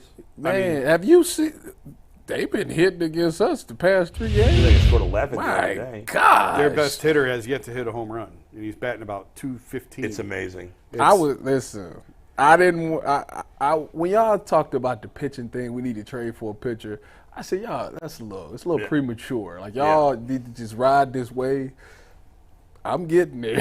The Guardians I'm like ready to rotation- push the button myself. Like, I'll tell you, the Guardians rotation. Jason and I were talking about this before the show, and yesterday I put out this long thread. I finally figured out how to do a thread on Twitter. I'm so proud of you. After Welcome to 2022. I had initially done it, and then I didn't do the thread, and then I deleted it and put it back up. I had put out like 6 tweets, like praising the Guardians front office, even though I've been very critical of them over the last few years. It's amazing, this organization. Like, this organization takes so much shit from people in this town, by and large. And I am critical of them. I don't like the owner. The owner's cheap. But the front office, the guys who have been in the front office since I've been here, from Mark Shapiro to Chris Antonetti to Mark Chernoff, to Mike Chernoff, have all done a fantastic job. Doesn't mean they don't screw up sometimes. And in the last couple of years, they've made some blunders. But overall, big picture, the team is always in the mix. And they get no benefit. The Browns get benefit of the doubt even when they suck. Yeah. The Guardians get no benefit of the doubt even when, and I know it's about money. Jimmy Haslam spends, Dan Gilbert spends, big advantages for those franchises. Dolan is a cry-poor owner who wastes money on other stupid things and has hurt this team time and time again by being unwilling to spend in recent years when they need it. It is remarkable how this team is 11 games over 500. It defies logic. It's crazy. So we are- the rotation stinks right now. So we talked about the rotation problems. We talked about this before the show. Here's the OPS, because I was using averages just as a. Yeah. But you like OPS, OPS, and that's yeah. fine. And let me tell the fans, an average OPS is about 725, give or take. 725. So if you're below 725, that's below average. OPS is on base plus slugging. Yeah, Team leader Stephen Kwan 903. that's fantastic. Josh Naylor 900. Fantastic. Okay, and then is the cliff, Yeah. Well, David Fry, although he doesn't qualify. and then here is everybody yeah. else. Yeah, Hosey 718. that's average. Will Brennan 697. Not great. Estevan Florial 669. Terrible. Andres Jimenez 668. Hideous. The cliff is falling farther and farther. Brian Rocchio 620. Pathetic. Tyler Freeman 618. Heinous. Gabby Aria 609. Bo Naylor below the depths of the sea 558. Atrocious. At the bottom of the dumpster, Ramon Laureano 530. Disgusting. And this team is 24-13 in the first place. It's remarkable. Their starting pitching is horrendous. The lineup after the top 2 guys is Yeah. average to terrible. Yeah. Yes, And they're if you look at the 24-13. lineup, Naylor and Quan have been great. Yep. Fry's been great when he's played. Mashes lefties. He's got Yes. an OPS of over 1,200 And against lefties. Ramirez and I'd say Jimenez, even though his OPS is not great, have been okay. Yeah. Everybody else has been pretty awful. Yeah. They're winning because of those few clutch hitters. The bullpen, for the most part, has been sensational, and they're excellent on defense and running the bases. And they're able to score more runs than their hits, than their OPS would make you think, because they run the bases so well. Their defense is outside of catcher. Their defense and maybe right field. Their defense is very strong. Even Naylor at first has got himself to be a solid better. first baseman. He's gotten better. Yeah. Shout out to Austin Hedges for the big RBI. No. I mean, What's wrong with you? Hey, he big what? I'm not going to Austin Hedges for any offense. He's the worst offensive player in the league. So he did just come through yesterday? Yeah, okay. Okay. I mean, good. I'm glad he did. I like him. He's a good defensive player. Bo Naylor has made no progress defensively. They got to stick with him. He's their guy. I mean, he's terrible in the field. Terrible. It could become an issue. David Fry, starting catcher. Yeah, I just We're not there yet. no. But if Bo Naylor's OPS a month from now is under 600, he's going to have to go to the minors at some point. I hope it doesn't happen. But Yeah. You can't carry a young guy with a 550 OPS. Is Fry Who can't better play than we defense. think, though? I mean, I understand he's more of a utility guy than an everyday catcher, but is he just a better hitter than any of us could have imagined? when he I'm came coming up? around on it. He mashes lefties. He does, but destroys lefties. and I like David Fry. I'm very impressed with what he's doing.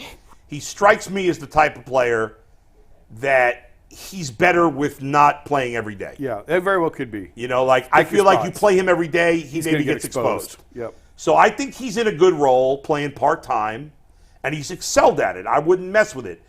Bo Naylor is their future at the position. He has got to come through. And I don't know if he's pressing. I don't know what's going on, but he's been bad. Sophomore regression. Now, Rocchio's gotten hot the last week. He's playing much better. Hopefully that can continue. He's, a high-level prospect. Yeah. Where are we We'll at? see. But they need – and Ramirez has been better lately. He got off to a bad start. He's on but- pace for like 130 RBIs. Yeah. But that's going to be Because of slowed Quan. down with Quan hurt. Where are we at in home runs, big man? Here we go. This is the only thing this man cares about. Tyvis, I looked it up yesterday. I will double check, but They're right in the middle. I haven't They're asked. still on I pace. haven't asked in a while. for Tyvis's bold prediction to come true. As of today, May 9th, 12:16 p.m., your Cleveland Guardians are tied for, drumroll, Tyvis, 13th in the Major League They've been Baseball. right around there. They're averaging like just over one home run a game, right?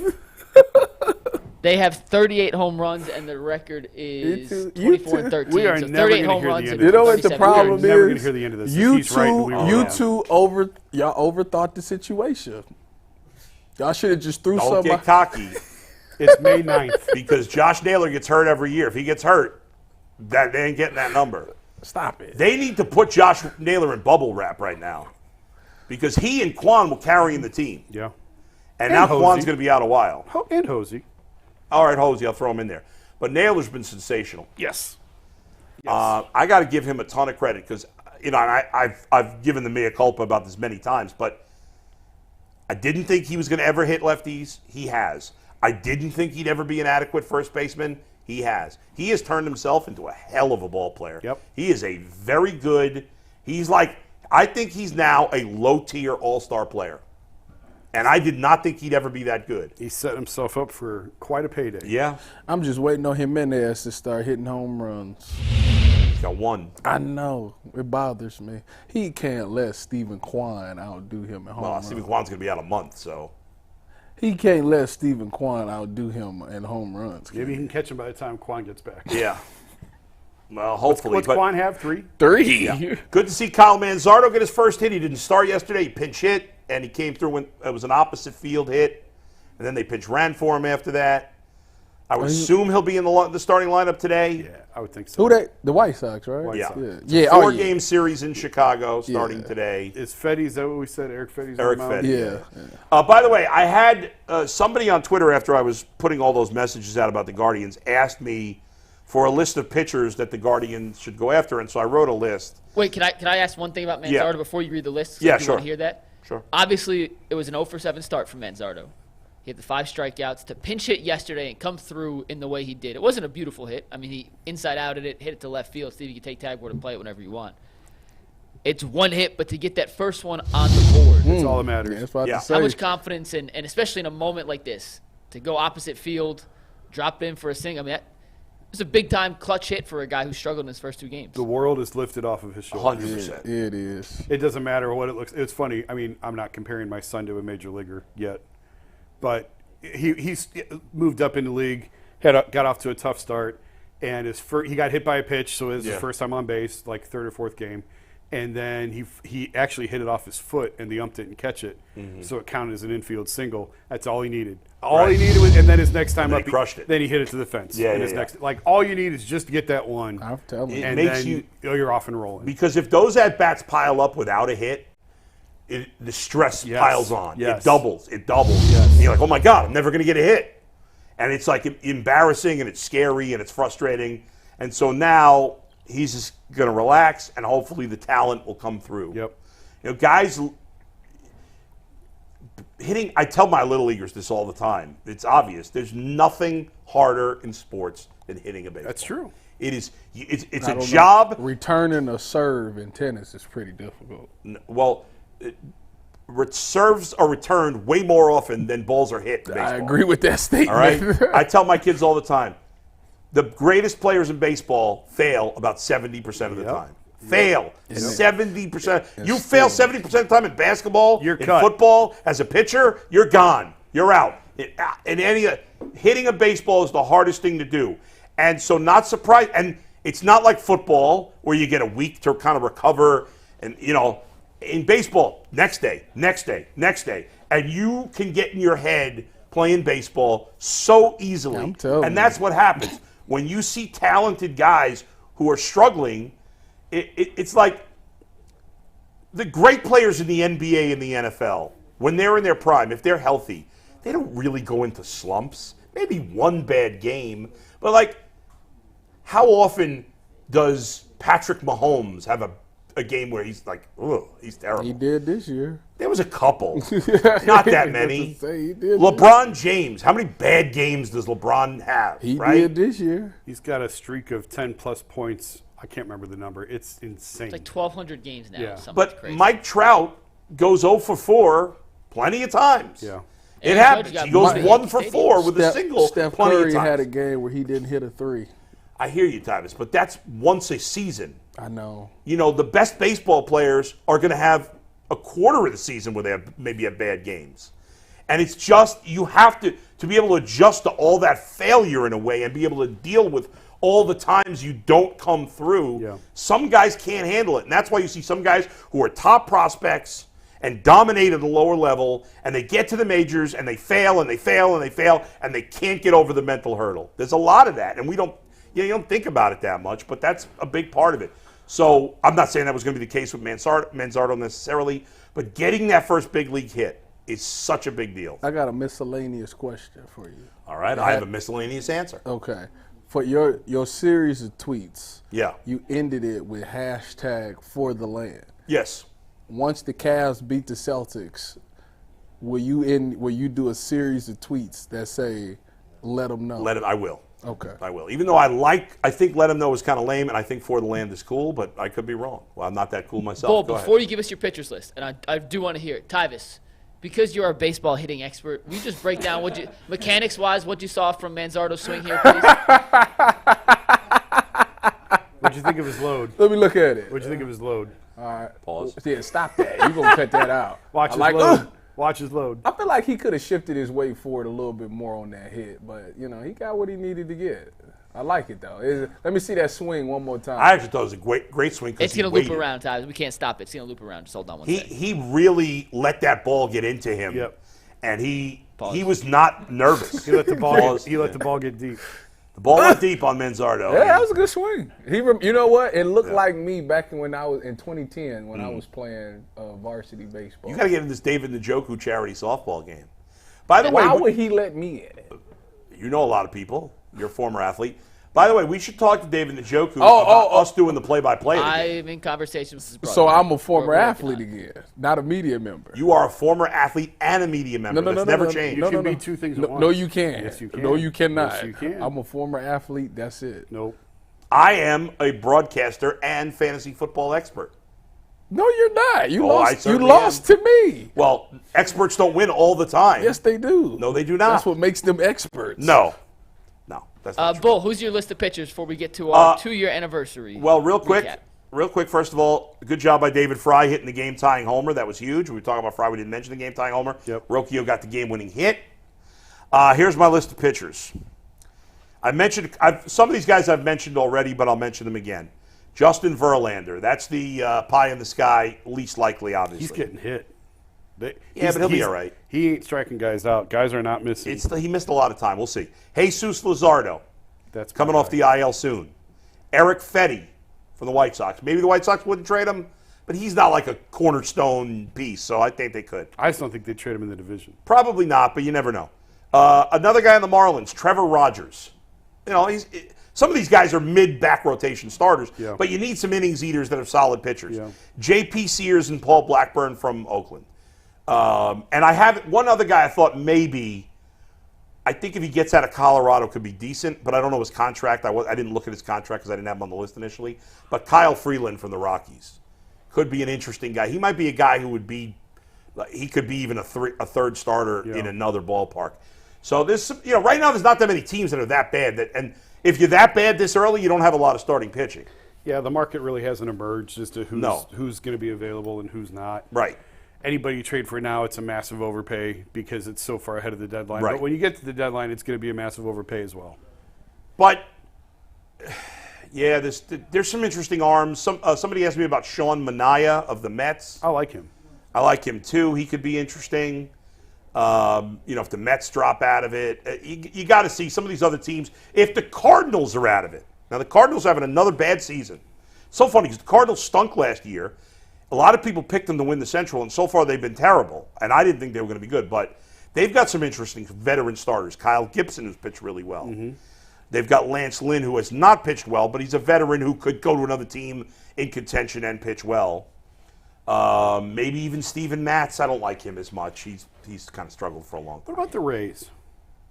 They've got a bunch of guys coming back off the IL soon. Yeah, what's his name? Who had Tommy John is coming back soon. Shane Baz and no. Jeffrey Springs. Jeffrey Springs, that's who I was thinking Yeah, but of. I'm just wondering, you want Savali back? He's pitched pretty well. I mean, I would take Savali back. I'm not giving him Manzardo back, though. Right.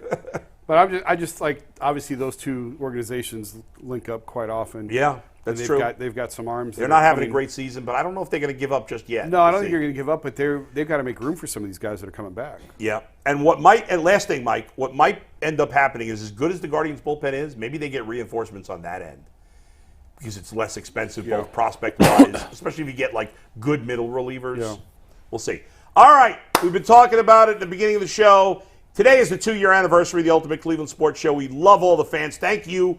Over 40,000 of you who have subscribed to the show. We're now at 40,200 and change subscribers to the Ultimate Cleveland Sports Show in 2 years.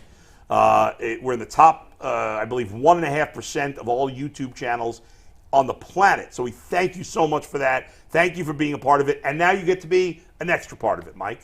Yeah, we had asked all week for you guys to send in videos. It could have been anything. It could be a rant. It could be a question. It could be a hot take, a message, whatever it was. We were going to show it on the show, and we appreciate all of you guys who participated. And before we show you guys the first, we're going to react to all of them. If we go past 1 o'clock, we're going to go past 1 o'clock today to make sure we get these all in, because if you took the time to send it in, we're going to give you the time to have your video played and us no react overtime. To it. We're just going to keep going if it one. goes past, we'll go past. If we end at 1, we'll do overtime. But I do just want to say before we play the first one, I said it at the 500 show. I said any chance I get.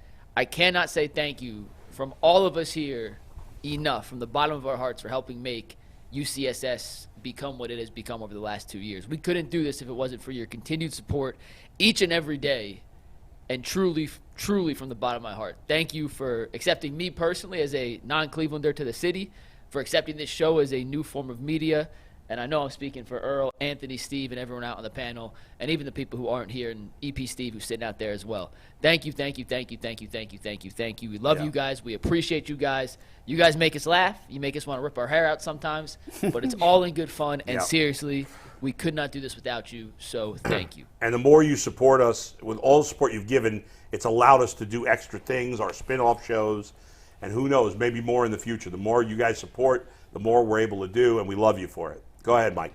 Awesome. So like I said, we have 12 videos that have been submitted. We're going to play them all, and we're going to start with a banger. This one comes from our guy, David Hawkins.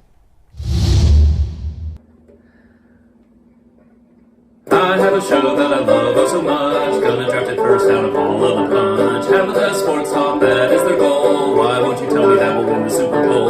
Cool that you guys don't always agree. Say we'll win the Super Bowl, do it just for me. Have the best sports talk in all the land. 2-year anniversary, let's give them all a hand.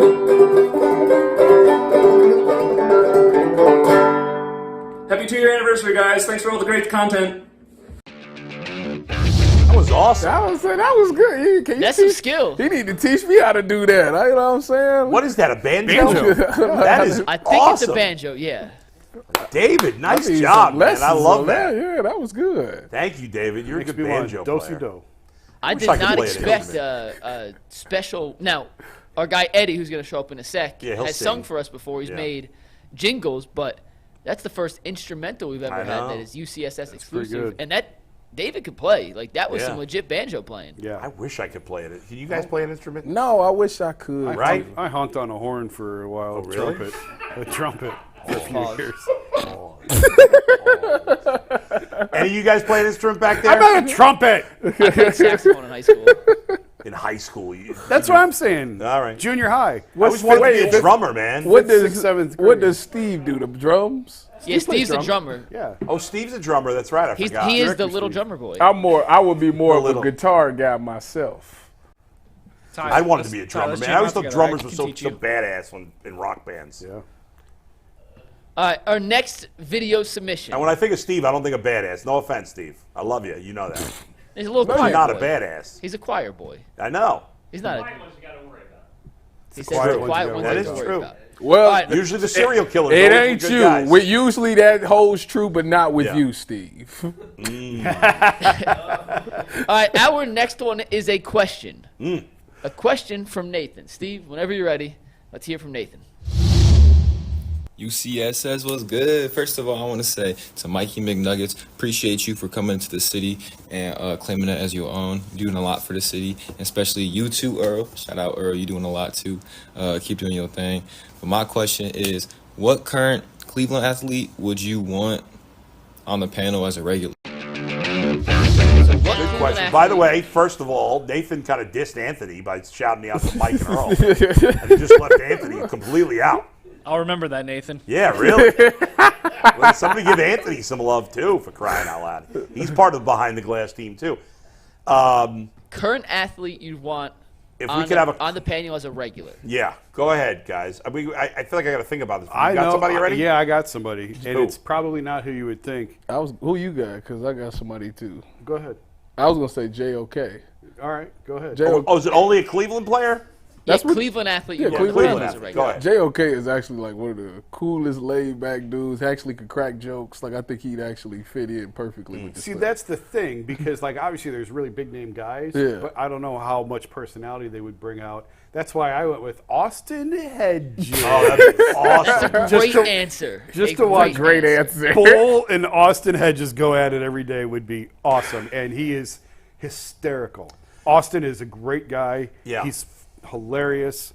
I think he would fit in perfectly with these nutcases. Yes. I'm glad you said go at it and not squirm, because I wouldn't squirm. I would love it if he was Oh, here. yeah, I know. And I would love to go at it with him. And I don't. Whoa. I don't. Pause.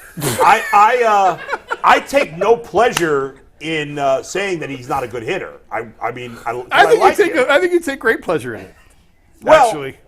I'm honest. He knows he's not a good I hitter. think you bathe in it. I think you love saying I it. don't take pleasure in no, because he seems like a nice guy. He is. You know, He so really is. if a guy's a jerk, then I take pleasure in their failure. Yes, yes. But if he's like when Trevor Bauer pitches to a 5 ERA, I love every minute of it because I hate the guy. But if I like the player, I don't want him to fail. But it is what it is. Miles Straw. Austin he doesn't seem like he would be fun.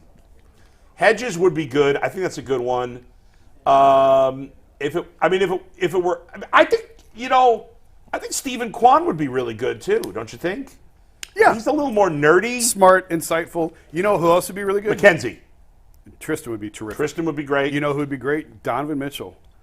Because Donovan would be good. Yeah. And another Cav, and I know he'd be better in the chair with us. I know where you're George going. Niang would be phenomenal on the show. What do you mean better with us? He can't play right now. George. Oh, I see. George Niklang. George V. Klang would be good with us. He is, and Jason has been in the locker room with him before. He's a elite personality. How about the Browns? Who would be like? I love Nick Chubb's my favorite Brown, but I don't think he'd be terrible. Good. Wyatt He would be Teller? terrible. Wyatt would be good. Wyatt would be a good one. Wyatt. Because he wants to do this type of stuff anyway. Yeah, I think he would be good. all right. right. Joel would be good. Oh, D'Anthony Bell would be good too. Oh, he was hilarious. That dude fit right in. Bitonio would be good, but Believe in it a or not, reserve I way. actually think Deshaun Watson would be good. I mean, you see him on his podcast. Yeah. Because and you know what? I think it wouldn't hurt his stature in Cleveland either. I think Miles would be good. I remember talking to Miles. I'm not sure. Miles is a No, little Miles, weird, though, isn't he? No, because see the thing is, when Miles first became a Cleveland Brown, I had the pleasure of sitting next to him in the team meeting rooms. Yeah. Dude's hilarious. Oh, really? Yeah, he wild too. You know him too, Jason. He wild. Dude kind of wild. He knows him better. I know him, but there's still a. Dude, he knows who would be a bad guess? Like Corey Kluber would have been terrible. Evan Mobley. Mobley would be bad. Shane Bieber would be bad. Yeah. Jose, because allegedly he can't speak He speaks English Jose just fine. speaks English He just speaks fine. English I totally want to fine. talk to Jose. Jose is very fluent. Everybody says he's hilarious. I want to talk to Samson. I want to talk to Jose just so I can see if he really speaks English because I don't believe it. We'll get you credentials. Jose totally speaks English. Because you are in the media. No, now, I'm not. You are in the media. They will grant you a credential. They don't get. You can walk Nick your ass Chubb right wouldn't into the be clubhouse great. and talk to him yourself. I'm not a media guy. Actually, he doesn't really do much media. I just hello. That's all. Hello. How would Denzel be? How are you doing? Denzel's fine. He's great with fine. me. Yeah, he's great. But with you're friends. That's different. Oh, he'd be different with me. Like Yeah, but would he be okay with the rest of us? Oh Yeah. All right, there you go. That's a good one. Go ahead. Those are good. All right, our next one actually comes from Aaron Lee, who submitted it during the show. So this is through Tagboard. Shout out to Aaron for submitting this during the show. Steve? I'm always skeptical about people. On your 2-year anniversary, I watch the show every day. I don't miss it. Tyvis, you cracked me up. McNuggets, you cracked me up. Sort of. Adam the Bull, you're awesome. Jason, can't complain about you. Not too much, except for a little bit of your Browns hate, but I'll let that go. Still waiting on my invite from you guys. I was the little boy that Adam showed pictures of way back with the Make-A-Wish with Bernie. You guys said, oh yeah, come on in. So I'm still waiting on the invite. Don't know where it's at. Haven't gotten it. The clock's ticking. Congrats again, you guys, and have a great show and great day, and God bless. And as always, go Cleveland Sports. Take care. I'm going to put that on my Twitter bio. Jason, can't complain about you. That's right. Aaron, Best thing you can say. Aaron's a smart guy because he said I'm awesome, which he knows what he's talking about. He's intelligent. Oh, my goodness. That was hilarious. Oh, I forgot he was the one from the Bernie picture. You remember that? No, Anthony mentioned it when he heard it earlier. I'm trying to rack my He said brain. I put up the picture. I don't know if it was me. We had a picture when Bernie was on with us once of Bernie with a Make-A-Wish kid, and he was the kid. Was he Well, Make-A-Wish? if we told him he was... Yes. He said the clock is ticking. Well, if we told You listen, gotta we get always on show that. him our word. If we told him... Yeah, we got it. Let's invite him in. I'll I'll DM Aaron after this. Yeah, that was good. That was... Jason, I can't Wait, complain about we got to recap that roast real quick. He just kind of inadvertently roasted all of us. He goes, McNuggets, you cracked me up. Kind of. Yeah, right. Jason. I ain't got nothing to say about Nothing it. to say about it. Somebody send in a video telling me how awesome I am. Yeah, right. You got 22 minutes.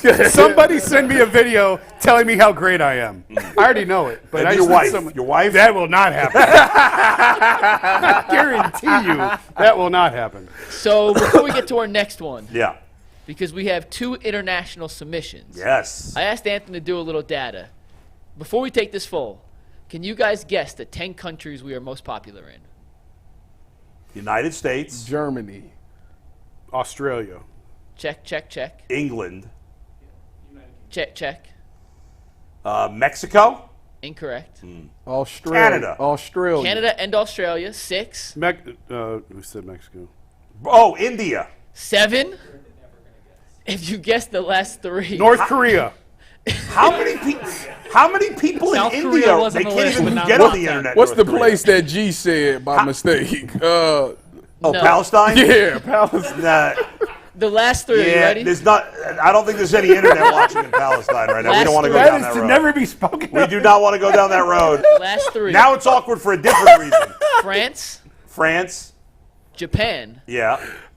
and Nigeria. But like, how many people? What is it, like 5 people? We don't have to release those numbers. We have many other countries below We have that. people watching us from Japan. That's So amazing. Anthony made a little graphic just to show you guys we are an international show. Yeah. We get Oh, half you guys our didn't views. mention the Philippines. I said North Korea. G's wife. Isn't that close enough? Her family. So for our next video, Wait, I need to know how many people from Japan. Tell me the truth. Hold on, Bull. I'm pulling it up. he'll pull it up after this next video. We are going to one of these countries. How many people from North Korea? I'm just curious. They don't have the internet in North I Korea. don't think that was on the list. Yeah. We're going to go international for our next Yeah. fan submission. This is from Rahul. Rosat Rahul. Hello UCSS team, Rahul here, your avid listener from India. Congrats on your 2-year anniversary. I still can't believe it. It's already been 2 years. I remember you guys popping up in my YouTube feed as your prequel episode, I think, which Jay, Adam and G Bush shot, as for us to understand what the show will be all about. And from there I was hooked. So it's already been 2 years. I don't think I've missed any episode. I wish you guys all the best, and I hope to see you there at 10-year anniversary. And I know I'll be there, and I hope that this team is also there. And it's already 40,000. Congrats for the 40,000 subscriber too, and I hope you go past million. And I know you would. It's just matter of time. You'll go past million. And also a small request: my Indian cricket national team is there in next month in United States for the Cricket World Cup. Make sure to cheer them along too, and go UCSS. It is. We Thank really you, Rahul. Wow. And what's the Indian? Did he say it was the India's national team is playing in the U.S. in the cricket championship? Yes. That's what he Well, said. I'm rooting for India. Then. I'm telling you. I'm with you. Do the Americans even have a team, or do we play cricket? Have you guys seen cricket? I've seen it. I've seen it. So The games, I think cricket games go on for days. I used to. There was a park where I grew up in Brooklyn. There was a park next to me where these guys used to play cricket, and I would go watch it once in a while because I was like, "What?" As a Yeah. kid, I didn't know what the hell it was. I was like, "What is this sport?" It's kind of like it's baseball-ish. they bounce it off the. It's popular in England, is it not? It's popular in England, but India, I think, is like That's the creme de la that's the creme of place. India. But we got your analytics. What right. country do you want to know? Japan. Japan, 21,073 total viewers over lifetime. What? Yep, 21,000 people. Also, real quick, we do have a national cricket team, and we play Bangladesh May 21st at 11 We a.m. have We've had 21,000 views from Japan. Yeah, buddy. That's wild to me. More importantly, has anyone sent in a video telling me how wonderful I am? By the way, got more. do we know the Jason, we backstory don't of have how the budget to bribe his him. name was Rahul, right? It's all about me. Yes. Do we have the backstory of like why Rahul? Like, is he a Browns fan? Is he like what is he? He said he was on YouTube and he seen. No, I know, but like, why? Was it just random? Is he not a fan of a Cleveland sports team? I'll Or- ask him. He DM'd me, so I'll DM him I'm back. fascinated. That's But yeah. so cool. It is. India is the biggest, has more people than China, right? Or is China number one? China and I think India are the China's two one. I biggest think countries. China's one, I think. The U.S. is like the third biggest country, right? Or is Russia 3? You at the bottom of your little juice. But there's way more people in China and India than there are in the U.S. Like I can't throw this one By far. by crazy amounts. Anyway, go ahead. We're going to get to our next one. Eddie has a question for you guys. All right. Let's hear from our friend. Eddie asked some crazy questions. Shoot from the hip. Hey guys, Eddie from Mansfield here. I just want to say congratulations on 2 years on the show. Love it, watch it all the time. Had a question about my guy Kyle Manzardo here. Everyone was talking about not wanting to bring him up because if he finishes top 3 of Rookie of the Year, he can accrue an extra year of service time. But if he doesn't meet enough at-bats this year to qualify for Rookie of the Year, wouldn't that just happen next year? And then if he qualifies next year, he could gain a year of service time then. So my question is, why does it matter if he gains a year of service time this year or next year? Thank you. Here's to many more years. Have a great day. What is the cutoff on at-bats for Rookie of the Year? I don't think it's terribly high. It's, something like that. It's like 125. So, yes, in theory, but they're not going to hold him out that long that he wouldn't qualify. Right. He's going to qualify this year. What we were suggesting they might be doing is try to find that sweet spot for them between where he will qualify, but not have enough at-bats where he's going to win it. Right. Where or finish top 3. was them PlayStation games behind Eddie? I couldn't stop looking at it. Was that? It's his man cave. Yeah. He got a bunch of He played a PlayStation 5. And he has an entire classic video game collection. Isn't that weird, though, that the Guardians are not rooting for their own player to win Rookie of the Year? I mean, it's just something I threw out. I don't know if it's... Well, it's not just you. It makes sense, right? In a perfect world, they'd like him to finish 4th for Rookie of the Year. For sure. And, Tampa's the same way with Junior Caminero. He should be up. There's no reason for him not to be up. He should be up. That's true. And he's not. Eddie's basement is wild. He's got the T-shirt where we all signed his T-shirt. I feel like Eddie was the first UCSS superfan, don't you think? I don't know if he was first, but he was in the first class of them for sure. He was in the first class. Oh, yeah, the T-shirt. I see it there. Is that a painting? That's not an actual shirt. That's a shirt. No, that's a shirt. Oh, it is? It looks like... Y'all it looks weird eyes to me. just don't go to the left of his head to see all them games. Yeah. Those see look that. like... Are those Blu-rays? Those could look be like movies. Blu-rays. That's what I Those are PS4 games. It's what? Those are PlayStation 4 games. Oh, okay. Hope All it right. wasn't like porn. This next one comes nameless. By the way, real quick, hopefully, Eddie, that Kyle... you talk. Hopefully that Kyle Manzardo card will be worth a lot of money someday. Hopefully for Eddie. It's in Absolutely. good shape and it's signed, it looked like. Go This ahead, this next one came. Hold on. Why is Tyvus crap? We're in no rush here. We can go past one. Because No, I know. Jason is out of line. Why did you say- He's what out of line. I just said I hoped it wasn't porn. That's all. That's all. Oh, my God. He got a By the way, he speaking got a of- heck of a collection, boy. He got a You want to hear something crazy that blew my mind? Shoot. I'm talking to this therapist yesterday, and he told me because I had told him a story about how this is gonna. You know what? I didn't want to tell this. Go ahead. After you get that far into it, it's gonna sound awkward. And it has something to do with porn, clearly. Yeah. I don't want to get. You watched the clip and it was scarred in your head. No. It had nothing to do with me watching This porn, but I do next watch porn, submission- as most men do. Go ahead. Came via email with an email address called clevelandsportshow.com. Yeah. So I'm not sure the name is, but it has 2 questions Okay. involved. So this is from clevelandsportshow.com. What's going on, the Ultimate Cleveland Sports Show? Love the show, guys. I had 2 questions, actually, 2 of them. If neither of them make it, that's good. If both of them make it, that's even cooler. But my first question is for Bull, man. How's the weight loss going, man? I feel like you're looking better on the TV, man, and I love seeing someone improve themselves. Second question: is it like a pay thing or something else in that realm when you guys end it? Because you guys seem to end it so strictly at 1 p.m. Always. There was like one exception to that rule, but it's always 1 p.m. strictly. Is that just like a pay thing? But yeah, I love the show, guys. Thank you guys for being so cool, and keep doing your thing, guys. Bye. Bull, you want to address the first one? You know, listen, I put my life on display. That's what I decided I was going to do when I got into this business. So I did great for a month, and now I'm struggling again. I got a lot of people on my side really trying to help me, and I'm very appreciative of it. But I have kind of gone off the rails here the last couple of weeks, and I know in the long term it's going to come back to haunt me at some point. And I know, probably a lot of people think, well, what the hell's wrong with you? Why don't you just do it? And ain't that easy. It's not that easy. I wish I could find the magic bullet or pill or whatever it is. I'll never give up, but I've been struggling, so. You know what you need? You need some green juice. I do need, maybe that's it. I made fun of you for the spinach and kale soda. You need some green juice in and your life. I need some green juice in my life. Green foods are good for you. Boy, don't let him we'll see if you drinking that next Tuesday. I will. Yeah, I mean, he drank the whole thing. I give him credit for it. Because it's right here. That's why. Second part of the question, why we end at 1? Because it's in my contract. That he double has- time and a half. He has to pee. If it goes to one, well, that too. If it goes to 101, I get double time and a half. And also, normally my back teeth are floating by 12:57. Yeah. So it's There's a variety of reasons why it ends at 1. And there's another. We're on the OTT app through WKYC upstairs. Some of it has to do with behind-the-scenes stuff that the fans don't care about. Yeah. But mostly it's because we have to pee. No. You. It ain't no we. Yeah. Oh, come on now. Well, Tyvus, you've had to pee. Yeah, wait a minute. Yes. Wait a minute. I think I got to go after But lately, this show, actually. lately it's been Jason. When we first started the show, if you remember, we didn't have a definitive end time. We would end early sometimes, we would go late sometimes.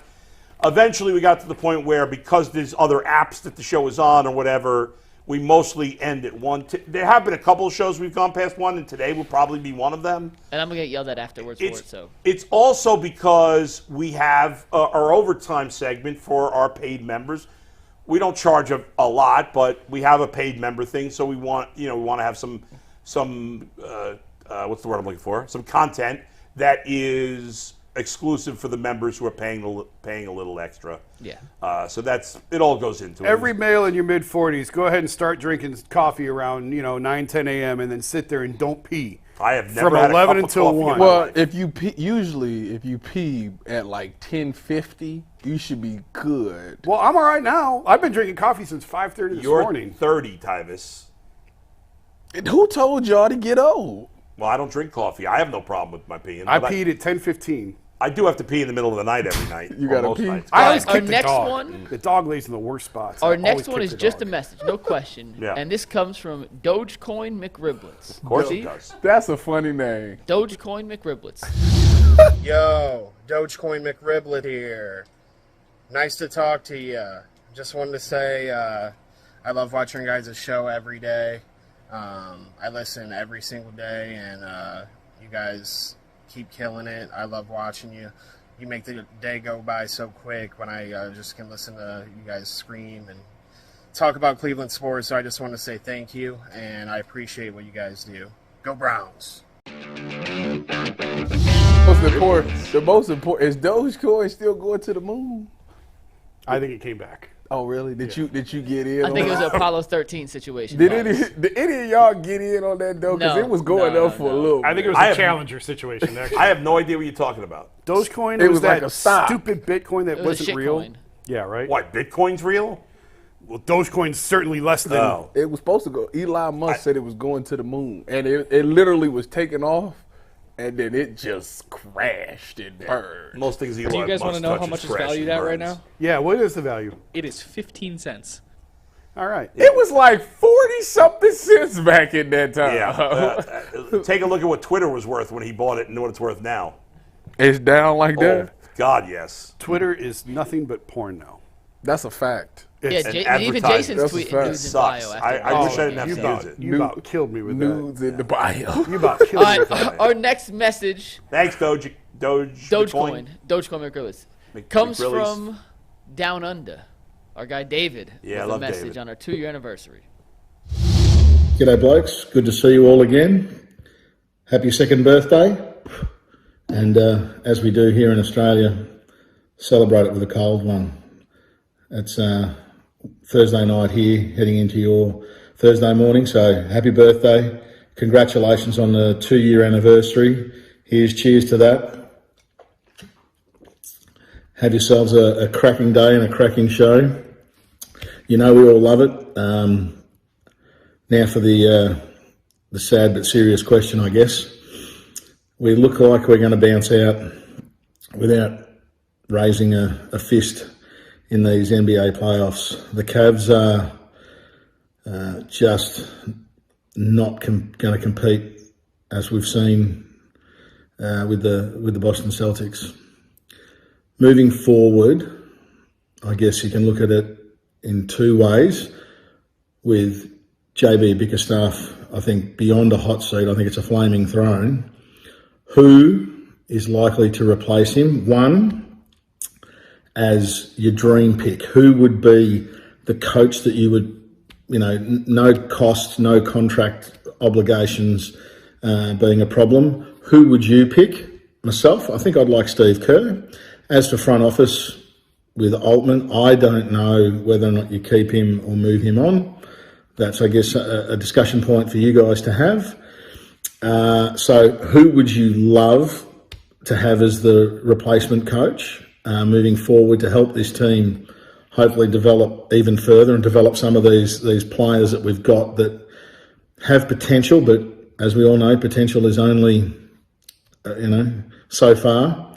And then who's a realistic option? Is there someone in the college ranks that is chomping at the bit to get into the league, or are we going to have another veteran come in? Anyway, boys, have a cracking second birthday. I'll be sure to catch up with it, and keep safe, everyone. Talk soon. I tell you, unbelievable that and what's their hour difference? Do we know? A lot. Yeah, I don't know. You can watch it whenever, but it's so cool. It's so funny to me when somebody from another country is fans of not just the Browns. 2:30. It's 3 o'clock in the morning for them. 3 o'clock in the morning. But thanks to David. He's always been a big fan. We appreciate his support. In answer to his questions, who would be your dream candidate for the Cavs' next head coach? If you could take anybody. That's alive, at least. Greg Popovich. Oh, I wouldn't have not be my choice, but okay. Steve Kerr. He said Steve Kerr. Jason? Steve Kerr is a good one. The guys who've already been here, Mike Brown and Ty Lue. Yeah, both of those guys. I would take either one of those those are the first two guys I thought of. I'd bring either one of them back. I would, too. Obviously, Steve Kerr. Maybe John Beeline. Maybe give him another chance. How Maybe about David Blatt? How about John Beeline, David Blatt, co-coaches? Yeah. Well, they are looking like a bunch of thugs now, aren't they? Who was worse, Beeline or Blatt? Who was worse? Yeah. That's hard to say because it was totally different teams. Yeah. I mean, when Blatt is standing there nodding during a timeout because LeBron is drawing up the play and David's on the outside of the huddle nodding like, yeah, that looks good. That's pretty bad. Yeah. But when I'm getting calls 2 weeks into training camp, hey, he's miserable and regretting this. 2 weeks into camp, that was Beeline. Looking like a bunch of slugs. That's a hard one to Who's decipher. a realistic head coach candidate for the Cavs? Whoever Donovan wants. Dave Yeager. I'm staking my claim in Dave Yeager. But does Donovan want Dave Yeager? I don't know, but it's whoever Donovan. If Donovan stays, it's whoever Donovan wants. Yeah. And I'm with Mike. I thought, like, the Yeager thing was curious to me this year. And I would just keep his name circled. We could be doing Jaeger bombs next year. I've had those once or twice in my life. Those are punishing. The next morning they are. Yeah. Has anyone sent in a video yet telling me how wonderful I am? Actually, Dogecoin just sent one in for you. Let's see the second one. Oh, my God. I have to get it into the system, but you actually did get a video, Jason. Why would he do that? All right, let's go to our next one. We got super chats after this. Next one comes from our guy, Alec McCauley. Is this the last one? No, it's not. Mike, you're getting a little uptight right now. Relax. Just relax. Hey, this is Alex, UCSS fan. Happy 2-year anniversary, and I have a question for Adam the Bull. If you got in a fight, who'd you take? And anybody in the panel. Who would I take to fight against or fight as a tag team, with me? Tag team partner, yeah. No, fight against. I took it. I thought took he it as said a tag team partner. I took it as tag team partner too. All right, so who's eligible for the conversation? I thought he said anybody. Anybody on the panel, right? Anybody said? Anybody that's part of the show or just panelists? The show. I think he's the show. See, my initial thoughts is G. Bush. You would think. But G. Bush is got a bad back. He's such a mess physically. He's messed up. No, you got to take this guy. He's messed up. Earl, too? I love Earl. I'm taking, if I'm in a fight, I'm taking Tyvus. But I feel like Earl's been through more. Earl's seen some shit. I mean, Tyvus has seen some shit too. He definitely had a tough go of it. Yeah. But I feel like in terms of fighting, What, you don't think I've seen some shit? You don't want me? You haven't seen nothing. You grew up in the suburbs. I mean, Earl has probably had more fights than Tyvus is my guess. Earl's feisty, but the fact that Earl sucks at basketball makes me nervous.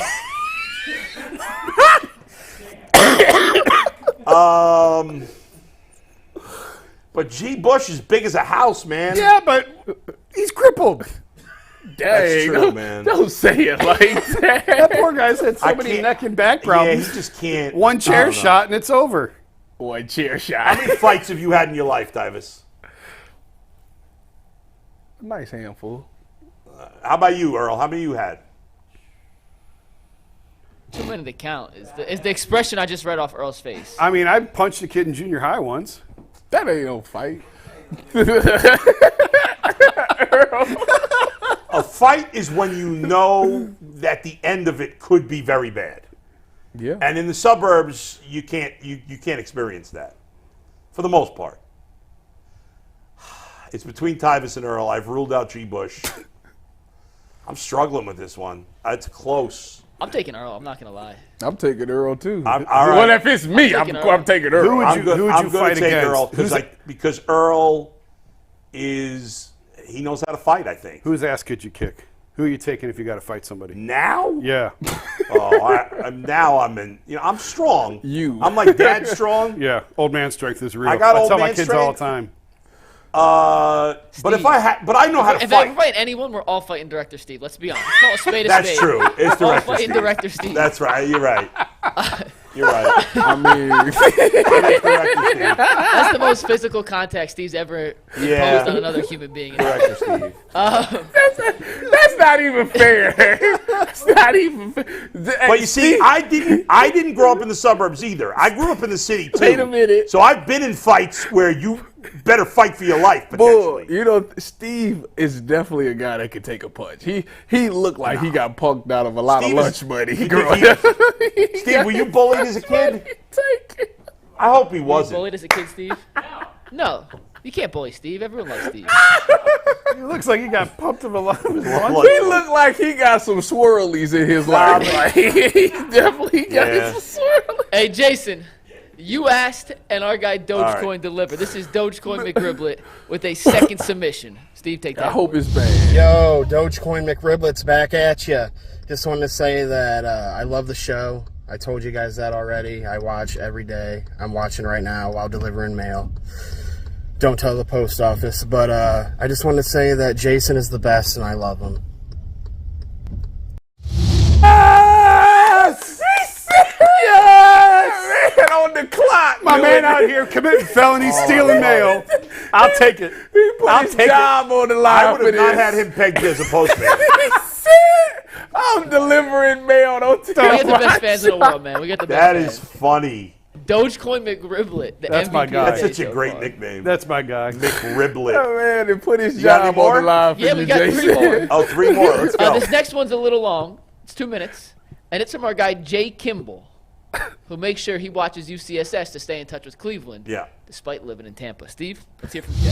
Hey there, UCSS. I just want to congratulate you guys on 2 years, man. That's great. That's a massive accomplishment.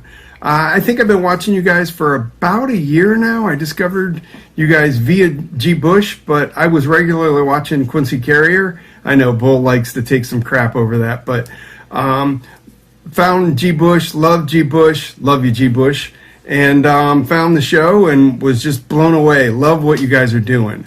I'm originally from Canton, so also G. Bush's neck of the woods, from the mighty large city of East Canton, Ohio.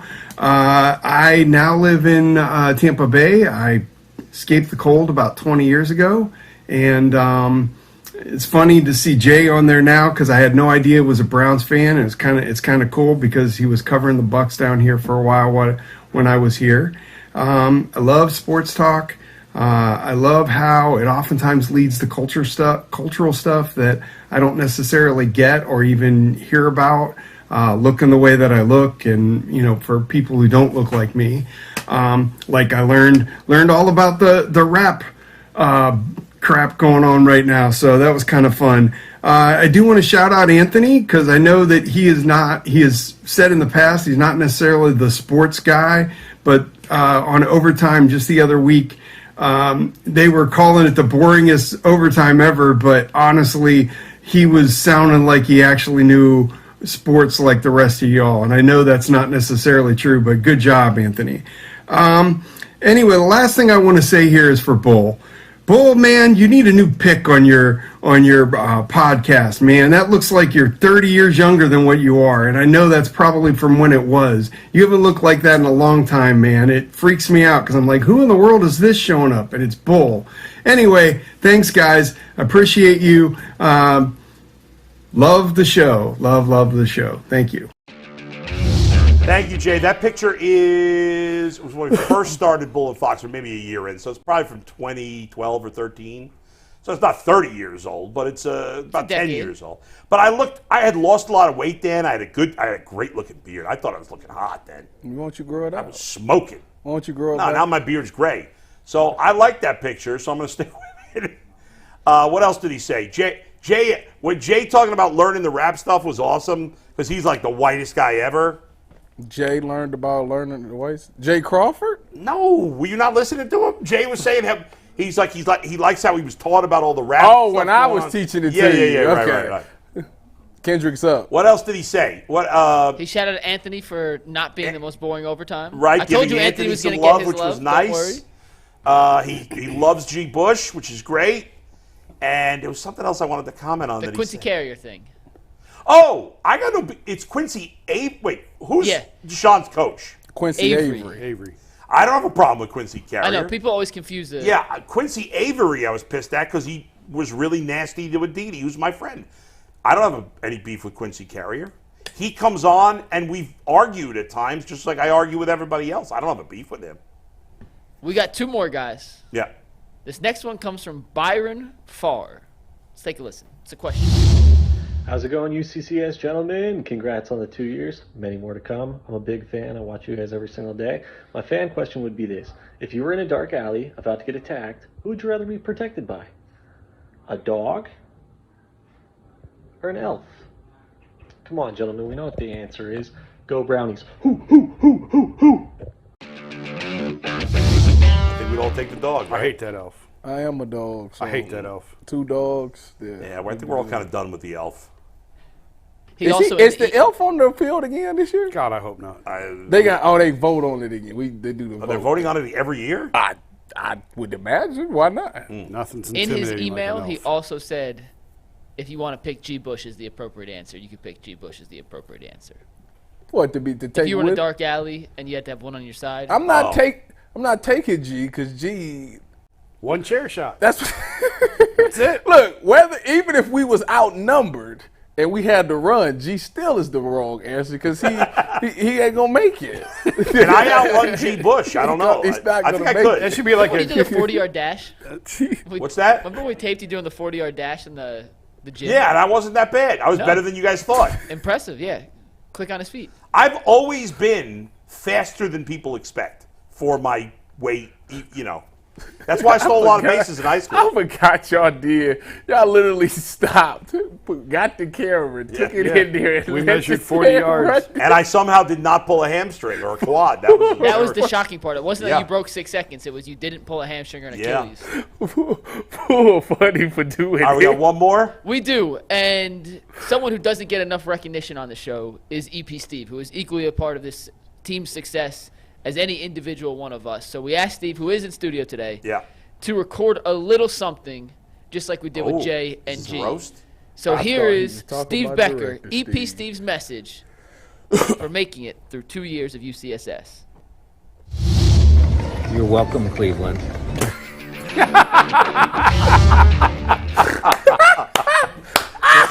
A man of few words.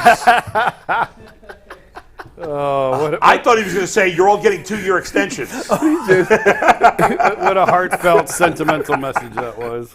He's a straight shooter, straight to the point. I appreciated that. Yeah, that was I good. appreciated that. I'm surprised we didn't get a video from Evan 419. Yeah, Evan did not come through, and this all started when Jay, you weren't here on Monday. Jay was talking about how Corey Crawford said he wanted the ability to be able to send in videos to play like this. So I even texted Corey. I said, Corey, this is your chance to shine, brother. Yeah. No Nothing video from Corey. But I want to say thank you, everyone who did send a video in. Yeah. We appreciate it. I know it's not easy to put yourself on camera in front of the world. And for you guys who did, seriously, thank you, thank you, thank you. Before we wrap up, Bull, Jason, Super Chats. See, I knew I was going to forget. Let me read Super Chats, then you guys will have the final say, and then we will bid farewell on our 2-year anniversary. First one comes from Reggie Glover, who says, thank you guys for 2 years of great content. You guys make living in Cincinnati a little easier. Time flies when you aren't looking. Keep up the awesome work. We appreciate that, Reggie. Halim Youssef says, bottom line is it's impossible to make this a competitive series when you're missing 2 of your 3 best defenders. Allen's a terrific defender, and Dean Wade's plus-minus might be the best on the team.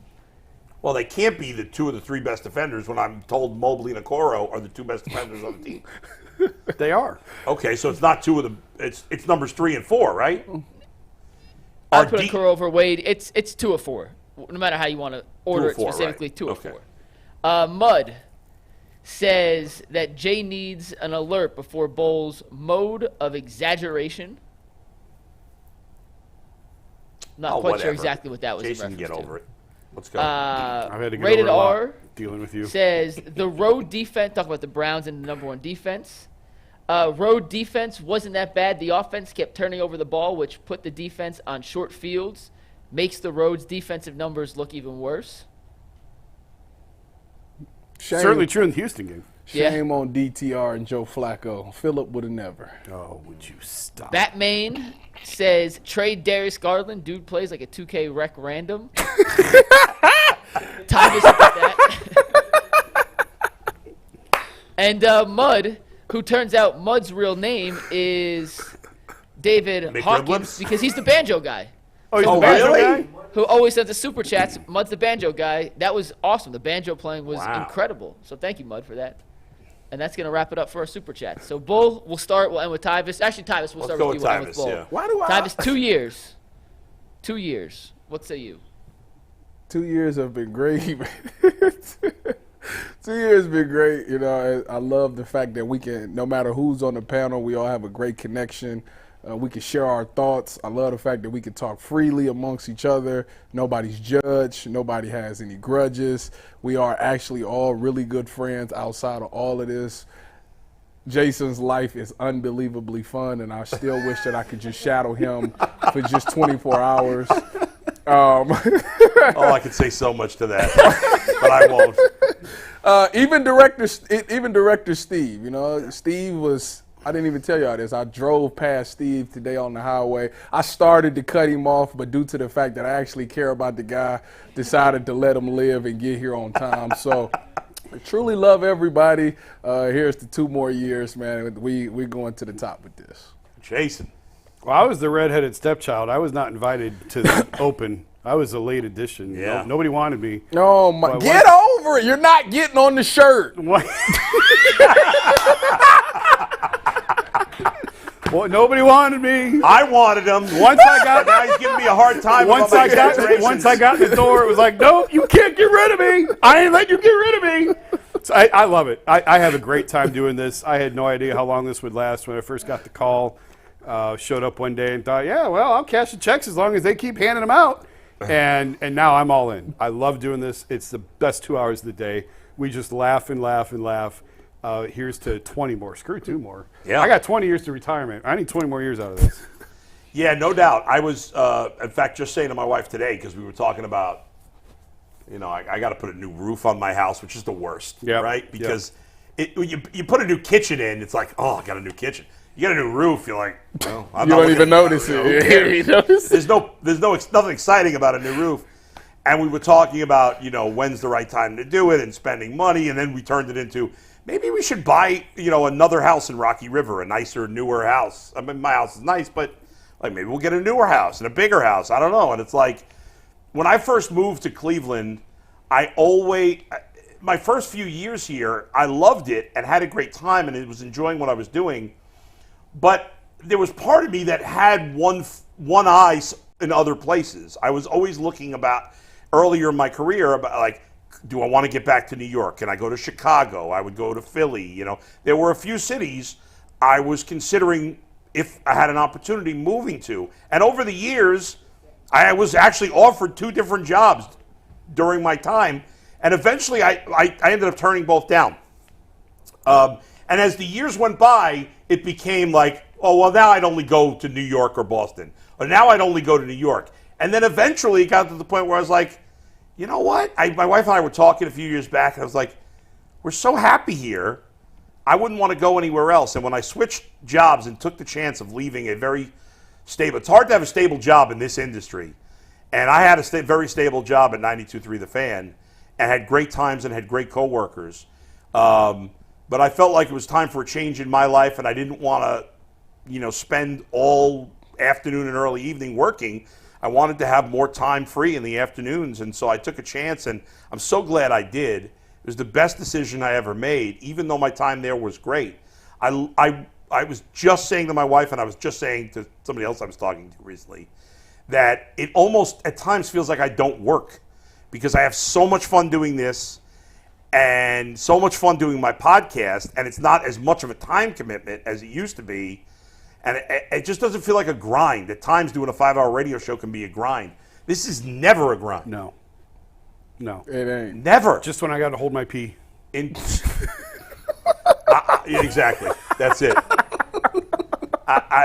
And if for 2 years, I've never come in here and said, 2 hours. Never. Not once. It flies by every day. It really by. does. It flies by every day. We laugh our asses off almost every day. As you said, Tyva said, we don't judge each other because we're all goofballs. Oh, yeah. We're all goofballs. We bust each other's balls. Nobody takes it personally. It's if so only much y'all fun. can see the before and after show, that is that'd be pay-per-view. Way more extreme that's than what way. we say on the air. You have to pay some It good makes the money for Netflix that. Tom Brady roast look. And we are so lucky because you fans have made this. Oh, come on! Stop showing my. You've made it possible for Jason to have stains on his shirt. If it weren't for you, that shirt would be clear. No, but seriously, the fact that this community and beyond has supported us to this degree, and whoever you love the most or you hate or whatever, you like the arguments, you like the whatever, it's because of your support that this show has continued. Because as Jason said, when this show first started, it was a 7-month experiment. We didn't know if it was going to go on beyond that. And we were all, I know I was a little anxious about it. And now it's taken off and it feels like it's never going anywhere. I agree with Jason. I hope this is on forever. I want to do this till I retire. I have no desire to do anything else. And it's because you fans have supported us. The more you support us, the more we can do. And you have made our lives better. We are able to have this great fun time that hopefully gives you pleasure and certainly gives us pleasure because you've supported us. If you hadn't, we wouldn't be here. Especially you, Dogecoin McRiblet. Dogecoin McRiblet, it's a great name. It's unbelievable. Love you all. Thank you all. You guys, final thoughts back there? Yeah, I said earlier, I just can't say thank you guys enough for the constant day in, day out support. You guys know I'm not a native Clevelander. You guys have embraced me with open arms. I love this city now. I rep this city now. Just like both said, I have no intention of leaving Cleveland anytime soon. And I did a lot of work before I came here to put myself in a position to be here. And when I look back at the 6 years I spent in regular TV and media, I can't believe I spent 6 years of my life doing that when this could have been a possibility from the get-go. And to what all you guys said, I thoroughly enjoy coming to work every day because I enjoy working with you guys and Jay and G and Brad and Polk and Anthony, Earl and Director Steve and EP Steve and everyone upstairs at Tegna, Ian and Adam, all those guys. Yeah, they're all right. But no, it is a beautiful dysfunctional family, and I couldn't picture myself anywhere else right now. Yeah. Well, that's a crazy drunk uncle. And as far as that dysfunctional family goes, that includes all of you guys out there watching. Seriously, I've made friends with people I've never met in my life. Yeah. It's because they you interact are- with us nonstop, and I truly, truly, truly appreciate It's that. because you're the most popular one on the show. Well, Mike doesn't have a lot of hate. You don't have haters either, really. I have a supply have no cap of least idea. names. I don't have no idea. I feel like I don't ever read the comment. Well, I'm not reading the comments during the show, but I feel like I bring out hating people. Jason brings out hating people. I'm Now, sure people hate, somebody people cussed hate me all out. of us. Don't worry. hate me? Everyone Stop has. it. You can be hateable at times. You just Love you all. We'll see you tomorrow, the start of year 3 of the Ultimate Cleveland Sports Show. I gotta pee. I have a show that I love oh so much. Gonna draft it first out of all of the punch. Have the best sports talk, that is their goal. Why won't you tell me that we'll win the Super Bowl? Cool that you guys don't always agree. Say we'll win the Super Bowl, do it just for me. Have the best sports talk in all the land. 2-year anniversary, let's give them all a hand.